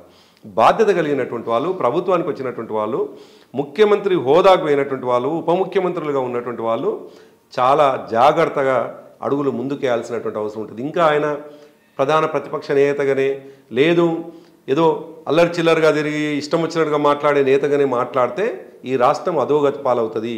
దానికి పరాకాష్ఠనే ఫార్మాసిటీ రద్దు అనేటువంటి మాట. ఈ దేశంలోనే గొప్ప ఇండస్ట్రియల్ అంటే వాళ్లకు ఒక ధైర్యంగా ఒక సెక్యూర్డ్గా ఉండేటువంటి ప్లేస్ ఏమన్నా ఉంది ఈ దేశంలో ఇండస్ట్రీస్ కంటే బెస్ట్ డెస్టినేషన్ తెలంగాణ అనుకొని అనేక మంది ఇండస్ట్రియలిస్టులు వస్తూ ఉన్నారు. ఇక్కడికి వస్తున్నటువంటి సందర్భంలో నిజానికి ఫార్మాకు అద్భుతమైనటువంటి అవకాశాలు ఈ దేశంలో. నిజమే, ఫార్మా పెట్టిన చోట 4-5 గ్రామాలకు సంబంధించిన వాళ్ళకి ఇబ్బందులు జరుగుతాయి. కానీ ఎట్ ద సేమ్ టైం ప్రపంచానికి ఔషధం ఇచ్చేటువంటి ఒక పరిశ్రమలకు సంబంధించిన సెజ్ వస్తుంటే దాన్ని రద్దు చేసినాం అన్నప్పుడే అర్థమవుతోంది నీదొక తుగ్లక్ పరిపాలన. తుగ్లక్ లాగా ఆలోచిస్తే ఇటువంటి నిర్ణయం తీసుకుంటావు అని. ఇవాళ ఓల్డ్ సిటీ నుంచి వెళ్ళి ఎప్పుడైతే మెట్రో వేద్దామని అంటున్నాడో అప్పుడే అర్థమవుతోంది ఆయన ప్రోగ్రెసివ్గా తర్వాత కన్స్ట్రక్టివ్గా పోవటం లేదు. ఓల్డ్ సిటీని ఎందుకు మీరు కాదనుకుంటున్నారు? అది వేస్తే అది ప్రోగ్రెసివ్ కన్స్ట్రక్టివ్ ఏమంటున్నారంటే మీరు చేసేటువంటి వ్యాపారం, మెట్రో అనేది వ్యాపారమే, డెఫినెట్ సౌకర్యము వ్యాపారం, వ్యాపారస్తుడు సౌకర్యం కల్పిస్తూ ఉన్నాడు అక్కడ. సో మీకు రెవెన్యూ రావాలి, ప్లస్ ప్రయాణికుల సంఖ్య పెరగాలి, ఎట్ ద సేమ్ టైం దాని ద్వారా ఇంకోరికి ఇబ్బంది జరగకూడదు, హెరిటేజ్కు నష్టం జరగకూడదు. అక్కడ హెరిటేజ్ ప్రాపర్టీస్ ఉన్నాయి, పేదవాళ్ళ ప్రాపర్టీస్. బీఆర్ఎస్ గవర్నమెంట్ కూడా అక్కడ ఒక మాస్టర్ ప్లాన్ అనేది తీసుకుంది, ఓల్డ్ సిటీ దాకా వెళ్ళాలి. కాకపోతే అక్కడ మీకు ఎంఐఎంకి ఉన్నటువంటి ఫ్రెండ్షిప్ నేపథ్యంలో మీ స్టీరింగ్ ఎంఐఎం దగ్గర ఉండడం వల్లే అక్కడ డెవలప్మెంట్ జరగలేదు అని. పేదవాడు ఇళ్ళు కోసము హెరిటేజ్ ప్రాపర్టీ కోసం మేము ఆలోచించగానే ఎంఐఎంకి మాకు బంధం కలిపితే చేయగలిగింది ఏం లేదు. కానీ దీనికంటే బెస్ట్ ఇంకే అప్రోచ్ ఏముంది అని అనుకున్నప్పుడు రాయదుర్గం టు ఎయిర్పోర్ట్ అనేటువంటిది, ఎయిర్పోర్ట్ నుంచి వెళ్ళి ఎయిర్పోర్ట్కు నిజానికి ప్రయాణం చేసే వాళ్ళ సంఖ్య ఎవరిది ఉంటుంది? సాధ్యమైనంత వరకు కొద్దిగా ఎబో మిడిల్ క్లాస్ వాళ్ళకి సంబంధించి వాళ్ళదే ఉంటుంది. మీకు రాయదుర్గం నుంచి కావచ్చు, ఎల్బీ నగర్ నుంచి వెళ్ళి ఏదైతే లింక్ ఉందో అది చాలా ప్రోగ్రెసివ్ ఐడియాస్ అవి. అటువంటిది విడిచిపెట్టేసి వాళ్ళు అది చేసిండ్రు కాబట్టి దాన్ని రద్దు చేసిన ఇక్కడి నుంచి నడుపుతా అనేటువంటిదే ఒక డిస్ట్రక్టివ్ ఐడియాస్ అని నేను అంటాను. డెఫినెట్గా అతని ఆలోచన విధానం పురోగమనమైనటువంటి ఆలోచన విధానం కనిపిస్తూ ఉన్నది. అందుకే తను చేసేటువంటి చర్యలన్నీ కూడా ఫార్మా రద్దు కావచ్చు, మెట్రో రద్దు కావచ్చు, అసెంబ్లీలో శ్వేతపత్రాన్ని విడుదల కావచ్చు, ఇవాళ ప్రజాపాలన ప్రారంభిస్తున్నటువంటి సందర్భంలో ఖజానాలో రూపాయలు లేవు అనేటువంటి మాట చెప్పడం కావచ్చు. ఇవన్నీ కూడా ప్రజల ముందల అంధకారం కనిపించేటువంటి ఒక వాతావరణాన్ని సాక్షాత్తు ఈ రాష్ట్రాన్ని పరిపాలించాల్సిన ముఖ్యమంత్రి చాలా స్పష్టంగా తెల్ల పేపర్ని ముందు పెట్టు, నేను ఏమి చేయలేను, చెప్పినవన్నీ అబద్ధాలే, నేను సీట్ మీద కూర్చోవడం కోసం నా ఇష్టం వచ్చిన మాటలు చెప్పినాను, సీట్ మీద కూర్చున్నాను, మిమ్మల్ని మర్చిపోతాను అని చెప్పడానికి ఇవాళ శ్రీకారం చుట్టిండు ప్రజాపాలనతో. 100 రోజుల డెడ్ లైన్ వాళ్ళు పెట్టుకున్నారు. అదే 100 రోజుల్లో పార్లమెంట్ ఎన్నికలు రాబోతున్నాయి. గతంలో ప్రతిసారి బీఆర్ఎస్ అంటే అంతకుముందు ఉన్నటువంటి టీఆర్ఎస్ సారు కారు 16 అనేటువంటి నినాదంతో పోయేది. అయితే 2019లో మాత్రం 9 పార్లమెంటు స్థానాలు మాత్రమే వచ్చాయి బీఆర్ఎస్కి. ఈసారి అలా కాకుండా ఏ విధానం ఉంది, ఏ నినాదం ఉంది, అండ్ మళ్ళీ ఇక్కడ పార్లమెంటు సభ్యుల్ని మారుస్తారా, అదే అభ్యర్థులు ఉంటారా? కేవలం చేవెళ్ళది మాత్రమే అఫీషియల్గా అనౌన్స్మెంట్ వచ్చినట్టుంది. లేదు, అది కూడా రాలేదు. కాకుండా నేను గెలుస్తాను లక్ష మెజారిటీ అని రంజిత్ రెడ్డి చెప్పుకుంటున్నారు. సమీక్షలు మాత్రం జరుగుతూ ఉన్నాయి. ఎక్కడెక్కడ ఎవరు అభ్యర్థులు అయితే బాగుంటుంది అనేటువంటిది జరుగుతూ ఉంది. ఒక్కటి మేము చాలా స్పష్టంగా ఈ అభ్యర్థులు ఎవరికి ఇవ్వాలి ఏంది అనేటువంటి గెలుపు గుర్రాలకే అవకాశం వస్తుంది. అది కేసీఆర్ గారు నిర్ణయిస్తారు. వివిధ రూపాల్లో సమాచారం తీసుకొని చేసుకుంటారు. కానీ మాకు పూర్తి విశ్వాసం ఉన్నది, మళ్ళీ మాకు నమ్మకం కూడా ఉన్నది. ఈ 20 రోజుల్నే ప్రజలు ఎదుర్కొంటున్నటువంటి, మేము 10 సంవత్సరాలు సెక్యూర్డ్గా ఉన్నటువంటి, మాకు ఎటువంటి ఇబ్బంది లేదు అని హోప్గా ఉన్నటువంటి ప్రజలు 20 రోజుల్నే ఆ హోప్ని కోల్పోయినటువంటి సందర్భంలో, మేము వేసినటువంటి ఓటు నిరర్ధకమైంది అనేటువంటి అనుకుంటున్నటువంటి సందర్భంలో వస్తున్న ఎన్నికలు కాబట్టి ఒక సెటిలింగ్ పీరియడ్ అనేది కూడా ఇవ్వకుండా ఒక 3 వారాలకే అయిపోయింది అని మేము అనట్లేదు కవిత. నిజానికి మేము కాకపోయినా ప్రజలైనా కనీసం 3 వారాలే కదా కాదు, మేము అదే అంటున్నాం. ఆయన బాగా చేయాలి, రాష్ట్ర ప్రభుత్వం బాగా నడవాలి, ఈ ప్రజలకు ఆయన చెప్పినవన్నీ కూడా అందాలి అనే కోరుకుంటున్నటువంటి వాళ్ళం. మేము బాధపడుతుంది ఏంటి అంటే, నువ్వు పరిపాలించకంటే ముందే నువ్వు ఎల్బీ క్రియేట్ చేసుకుంటే ఎట్లా? నువ్వు చాలా క్లియర్గా ఎల్బీ క్రియేట్ చేసుకుంటున్నావు, నా దగ్గర ఏం లేదని చెప్తున్నావు. ఇప్పుడు నీ దగ్గర ఉంది అంటే మేము చేయమనే వాళ్ళం, నీ దగ్గర ఏం లేదు అని చెప్తున్నావు. శ్వేతపత్రం విడుదల చేస్తున్నావు, ఫార్మాను రద్దు చేస్తున్నావు. సో బీఆర్ఎస్ ఎజెండా ఏముంది ఇప్పుడు పార్లమెంట్కి సంబంధించి? ఉన్న ఒక గొంతును చంపుకుంటారా? తెలంగాణ కోసం ఉన్న ఒకే ఒక గొంతు కేసీఆర్. తెలంగాణ తెచ్చింది కేసీఆర్, తెలంగాణ గొంతు కేసీఆర్. రేపు పార్లమెంటులో ఏదన్నా తెలంగాణకు సంబంధించినటువంటి హక్కులు రావాలన్నా తెలంగాణ ప్రాంత వాడిగా కొట్లాడాల్సిన ఎంపీలు ఎవరు ఉన్నారంటే అది టీఆర్ఎస్ బీఆర్ఎస్ సంబంధించిన వాళ్లే. కాబట్టి ఆ వాదనతో తప్పకుండా మేము ఎన్నికలకు పోతాం. కేసీఆర్ మనుషులంటే కేసీఆర్ లాగానే కొట్లాడతారు. కాబట్టి కేసీఆర్ గారి పెట్టినటువంటి పార్లమెంట్ సభ్యులు గెలిపించండి అని చెప్పేసి ఆ వాదంతో మేము ముందుకు పోతాం. తెలంగాణ గొంతును చంపుకుంటారా? టీఆర్ఎస్ కాస్త బీఆర్ఎస్గా మారిన తర్వాత తెలంగాణ అనేటువంటి ఒక ఆత్మ అనేది ఉంది, అది వీడిపోయింది, తెలంగాణతో బంధం కట్ అయిపోయింది అనేది వినిపించింది. ఇప్పుడు ఎలక్షన్స్ బీఆర్ఎస్ తర్వాత మారిన తర్వాత వచ్చినటువంటి ఫస్ట్ ఎలక్షన్లో వచ్చినటువంటి రిజల్ట్ చూసిన తర్వాత మళ్ళీ టీఆర్ఎస్ వైపు వెళ్తే బాగుంటుందేమో అనేటువంటి సజెషన్స్ కూడా ఇచ్చారు కదా. సరే, వివిధ రకాలైనటువంటి సజెషన్స్ ఉంటాయి, వివిధ రకాలైనటువంటి చర్చలు జరుగుతాయి. చర్చలన్నీ కూడా అమలు కావు, చర్చలన్నీ కూడా దానిలోకి రావు, ఫోర్స్లోకి రావు. చర్చలు జరుగుతాయి, చాలా చర్చలు జరుగుతాయి. నాకు ఇప్పుడు మీరు చెప్పింది ఏమో నా నోటీస్కి రాలేదు, కానీ చర్చలు జరుగుతాయి. అయితే డెఫినెట్గా వచ్చేటువంటి ఎన్నికల్లో మాకు ఆ విశ్వాసం ఎందుకు అంటున్నానంటే, ప్రజలు ఇప్పటికే రియలైజ్ అవుతున్నారు, 10 సీట్లకు తగ్గకుండా మళ్ళీ మేము గెలుస్తాం.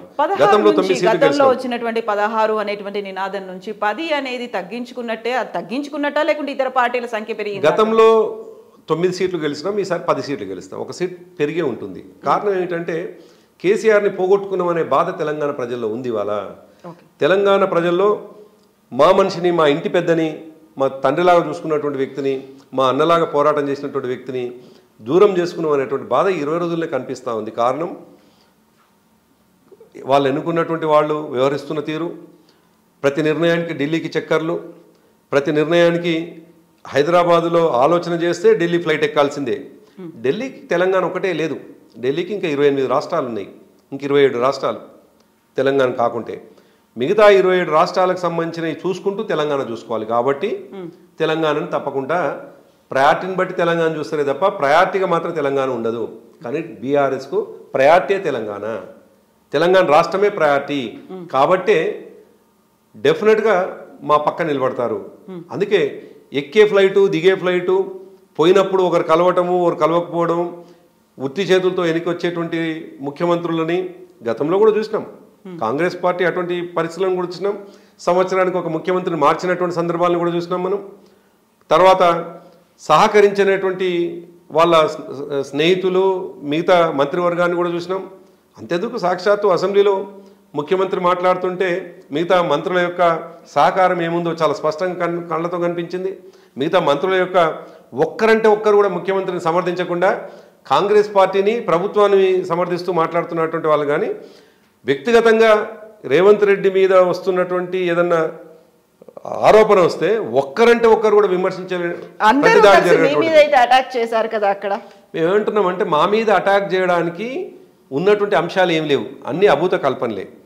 మేము చాలా స్పష్టంగా వెన్ను విరిచి మాట్లాడినాం. మేము అసలు మామూలు కాదు, మన ఏంది రొమ్ము విడిచి మాట్లాడినాం. మేము చాలా స్పష్టంగా చెప్పినాం మా విషయాలు, పవర్ పైన కావచ్చు, ఆర్థిక విషయాల పట్ల కావచ్చు, మా మంత్రులు అద్భుతంగా చెప్పినారు. కానీ కాంగ్రెస్ పార్టీ విషయానికి వచ్చినప్పుడు, కాంగ్రెస్లో జరుగుతున్నటువంటి పరిణామాల పట్ల, వ్యక్తిగత దూషణల విషయానికి వచ్చినప్పుడు ఒక్కరంటే ఒక్కరు కూడా ఆ ముఖ్యమంత్రితో అండగా ఉన్నట్టు కనిపించాలి. అటువంటిది నేను ఎందుకు ఆ ప్రస్తావన తెస్తా ఉన్నానంటే, ముఖ్యమంత్రి ఎప్పుడు దిగిపోతే బాగుండు అని కాంగ్రెస్ పార్టీలో నిరంతరంగా జరిగేటువంటి చర్చ. అది కాంగ్రెస్ పార్టీకి ఆయన దిగిపోతారా, దింపుతారా, ఇంటర్నల్ గా ఎక్స్టర్నల్ గా కూడా దానికి కావాల్సినటువంటి పుష్ సపోర్ట్ అనేది ఉంటుంది. మా నుంచి ఏమీ ఉండదు కవిత. మేము ప్రతిపక్ష పాత్ర మాకు ఇచ్చినారు. 5 సంవత్సరాలు ప్రతిపక్షంలో ఉండి ప్రతిపక్షంగా అద్భుతంగా ప్రజలకు రావాల్సినటువంటి నిధుల విషయంలో ప్రభుత్వం మెడలుంచే పనులనే ఉంటాం. మేము కోరుకోవటం లేదు ఈ ప్రభుత్వం. కానీ దురదృష్టం కాంగ్రెస్ పార్టీకి ఆ లక్షణం ఉన్నది. అది ఎండ్రికాయ సంబంధించినటువంటి సామెతలాగా ఆ పార్టీకి ఉంటుంది. ఒక్కరు పైకి పోతే మిగతా 4 గుంజేస్తారు. కాబట్టి వాళ్ళు శత్రువులుగా ఉంటారు తప్ప ఎవరో శత్రువు ఉండాల్సినటువంటి అవసరం లేదు. అందుకేమంటున్నానంటే, తెలంగాణని ఓన్ చేసుకున్నటువంటి, తెలంగాణ భూమిపుత్రులుగా ఉన్నటువంటి బీఆర్ఎస్ పార్టీని అక్కున చేర్చుకుంటుంది తెలంగాణ. ఆదమర్చి ఒక్కసారి ఓటేయగానే ప్రజలందరినీ మాకు దూరం అనేటువంటి భావంతో మేము లేము. ఒకసారి ఆదమర్చి ఓటేసారు కాబట్టి, రియలైజ్ అవుతారు కాబట్టి రేపు మాకు 10 సీట్లు కంపల్సరీ మాకు ఇస్తారు అన్నటువంటి విశ్వాసం మాకు ఉంది కాబట్టి, అంతే విశ్వాసాన్ని 9 నుండి మాకు 10 సీట్లకు మేము పోతాం అనేటువంటి మాట మేము చెప్తా ఉన్నాం.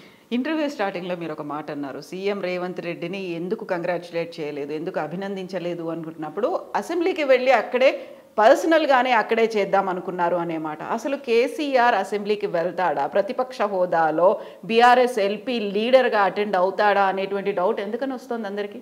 అది అంటే కేసీఆర్ గారి మీద, కేసీఆర్ గారు మూమెంట్ స్టార్ట్ చేసిన నుంచి ఈ రోజు వరకు కూడా బహుశా ఆయన మీద వచ్చినన్ని చర్చలు కావచ్చు, తన మీద వచ్చినటువంటి విమర్శలు కావచ్చు, లేదు ప్రశంసలు కావచ్చు, భారతదేశంలో బహుశా ఏ నాయకుడి మీద ఉండకపోవచ్చు. దాంట్లో ఇది ఒకటి అనుకుంటాం, ఇది ప్రజల నుంచి వచ్చిందా, లేదు మాకు వ్యతిరేకులు ప్రచారంలో పెట్టినటువంటి అంశమా చూడాలి. కానీ డెఫినెట్గా యాజ్ ఏ లీడర్గా ఆయన తప్పకుండా ప్రతిపక్ష నాయకుడిగా తన పాత్రను ఎంత సమర్థవంతంగా నిర్వర్తించాలో అంత సమర్థవంతంగా నిర్వర్తిస్తారు. మెడలు వంచి మిగతా పనులు చేయిస్తారు. సో మిగతా వాళ్ళు కాంగ్రెస్ నుంచి ఎవరు సీఎం అయినా పర్లేదు, రేవంత్ రెడ్డి ఉన్నాడు కాబట్టి అక్కడికి వెళ్ళే ఉద్దేశం కానీ ఆ ఆలోచన కానీ లేదు అనే మాట. వెళ్ళడని ఎందుకు అనుకుంటున్నారు కవిత మీరు? సో పార్లమెంట్కి ఉంది, పార్లమెంట్కి వెళ్తారు, అప్పటిదాకా రెస్ట్ అనేది ఉంది, 8 వీక్స్ రెస్ట్ తీసుకోవాలి. ఆ తర్వాత పార్లమెంట్కి సంబంధించినటువంటి షెడ్యూల్ వస్తుంది, కోడ్ ఆఫ్ కండక్ట్ వస్తుంది. ఆ తర్వాత 5 సంవత్సరాల ప్రభుత్వం ఉండదు అనుకుంటున్నా? నో, అక్కడ కేసీఆర్ పార్లమెంట్కే ప్రాతినిధ్యం వహిస్తారు, అక్కడి నుంచే పోటీ చేసి అక్కడికే వెళ్ళిపోతారు. అసెంబ్లీ ప్రాధాన్యత అనుకుంటే అసెంబ్లీలో తను నిలబడడం ద్వారానే, తను నిలబడి కొట్లాడడం ద్వారానే ప్రజలు లాభం అయింది అనుకుంటే అసెంబ్లీ సాక్షిగానే ఈ ప్రభుత్వంతో పనిచేయిస్తారు. లేదు ఇంతకంటే బెటర్గా కేంద్రం నుంచి నిధులు ఈ రాష్ట్రానికి రావాలి అని అనుకుంటే కేంద్ర ప్రభుత్వంని మెడల నుంచి పనిచేస్తారు. సో కేంద్ర ప్రభుత్వం నుంచి నిధులు రాకపోవడానికి, అక్కడ సామరస్యపూర్వకమైనటువంటి ఒక అట్మాస్ఫియర్ లేకపోవడానికి కూడా ప్రధానమైనటువంటి కారణం కేసీఆర్ అనేది. ఇప్పుడు రేవంత్ రెడ్డి వచ్చిన తర్వాత ఒక ఫ్రెండ్లీ అట్మాస్ఫియర్ అనేది అక్కడ డెవలప్ అవుతోంది అనే మాట, అందులో భాగంగానే వెళ్ళారు అనేది. ఎవ్రీ 1 మంత్ కోసం కూడా వెళ్దామని, మీరేమో కేవలం ఢిల్లీ అంటే అధిష్టానం అనుకున్నారు, కాదు ఢిల్లీ అంటే ప్రధానమంత్రి దగ్గరికి కూడా వెళ్ళడం అనేది కాంగ్రెస్ చెప్తోంది. సరే, మేమేం కోరుకుంటాం, ఒక ప్రతిపక్ష పార్టీగా కేంద్రము రాష్ట్రము ఒక విన్ విన్ సిచ్యువేషన్గా ఉండి రావాల్సిన నిధులను తీసుకొచ్చే విషయంలో చాలా పాజిటివ్గా ఆలోచన చేస్తే మేము అభినందిస్తాం. మేము దాంట్లో ఏం డిస్ప్యూట్ చేయం. ఎందుకు మంచుకున్నారు అంటే కూడా మేము దుర్మార్గమైన ఆలోచన అవుతుంది. కాబట్టి ఒకవేళ పాజిటివ్గా పోయి కేంద్రంతో నిధులు తీసుకురావడానికి ఏ రాష్ట్ర ముఖ్యమంత్రి పనిచేసినా అది అభినందనీయమే. ఒకవేళ అదే పని చేస్తే పర్వాలేదు. దానికి డిఫరెంట్గా రాజకీయాలు మాత్రమే చేయాలని ప్రయత్నం చేసినప్పుడు మాత్రమే మా ప్రశ్న ఉంటుంది.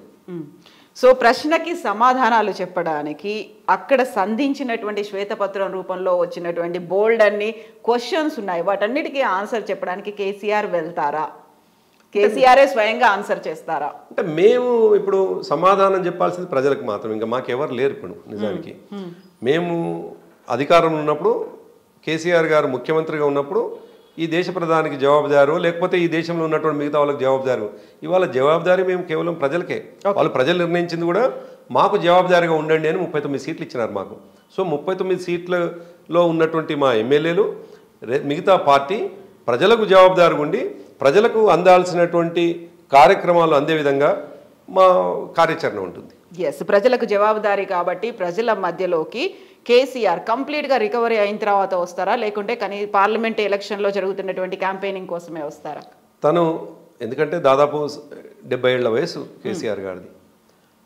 ఆ వయసులో అది తొందరగానే రికవరీ అవుతుంది అనేది వైద్యులు చెప్తున్నటువంటి మాట. అది ఎంత తొందరగా రికవరీ అయితే అంతే స్పీడ్గా రావడానికి ఆయన ఉత్సాహంతో ఉన్నారు. కేసీఆర్ గారు ఎప్పుడు ప్రజల మధ్యలోకి పోవాలి, ఎప్పుడు ప్రజలతో మమేకం కావాలి, ఎప్పుడు ప్రజలకు అందాల్సినటువంటి ప్రతిఫలాలు అందే విధంగా తన యొక్క కార్యాచరణ ఉండాలని ఆలోచనలో ఉన్నారు వారు. So soon we can expect. Yes, అతి తొందరలో ప్రజలు కాదు, విమర్శకుల యొక్క విమర్శలన్నిటిని కూడా బ్రేక్ చేస్తూ వాటిని అన్నిటిని కూడా తోసిరాజని ఆయన మార్కు రాజకీయాన్ని తప్పకుండా తెలంగాణలో చేస్తారు. ఆయన ఉండాల్సిన పద్ధతిలో తెలంగాణకు లాభమయ్యే అంశాల పట్ల తప్పకుండా తన కార్యాచరణ ఉంటుంది. సో సైలెన్స్ అనేది ఒక వ్యూహం కావచ్చు, కానీ సైలెన్స్ అనేది అన్నిటికీ సమాధానం కాదు కాబట్టి వీఆర్ వెయిటింగ్. ఆఫ్ కోర్స్ ఇప్పుడు సైలెన్స్ని మీరు అది తాత్కాలిక, మేమేమంటామంటే సైలెన్స్ అనేటువంటిది తాత్కాలికమని మేమంటాము. అన్నిటికీ సమాధానం కాదని మమ్మల్ని విమర్శించేటువంటి వాళ్ళు అంటారు. మేము అది తాత్కాలికమైంది, అది వ్యూహం మాత్రమే. అందుకే ఇంతకుముందు చెప్పినట్టుగా మరొకసారి చెప్తున్నాను, సింహం ఒక అడుగు వెనక్కి వేస్తే 10 అడుగులు ముందుకు దూకడానికి వ్యూహాలు పన్నుతుంది తప్ప ఎనికి తలదిప్పుకొని పోవడానికి కాదు. అదే కేసీఆర్ సింహం లక్షణాలు కేసీఆర్లో ఉంటాయి, తప్పకుండా ముందుకు కుక్కుతారు. Yes, thank you so much. Best wishes to you అండి. మీతో పాటుగా బీఆర్ఎస్ పార్టీకి and we are expecting a message from KCR గారు, అది రావాలని తొందరలోనే కోరుకుందాం. థ్యాంక్ యూ సో మచ్ అండి. Yes, that's all with Karne Prabhakar గారు. This is Kavitha signing of.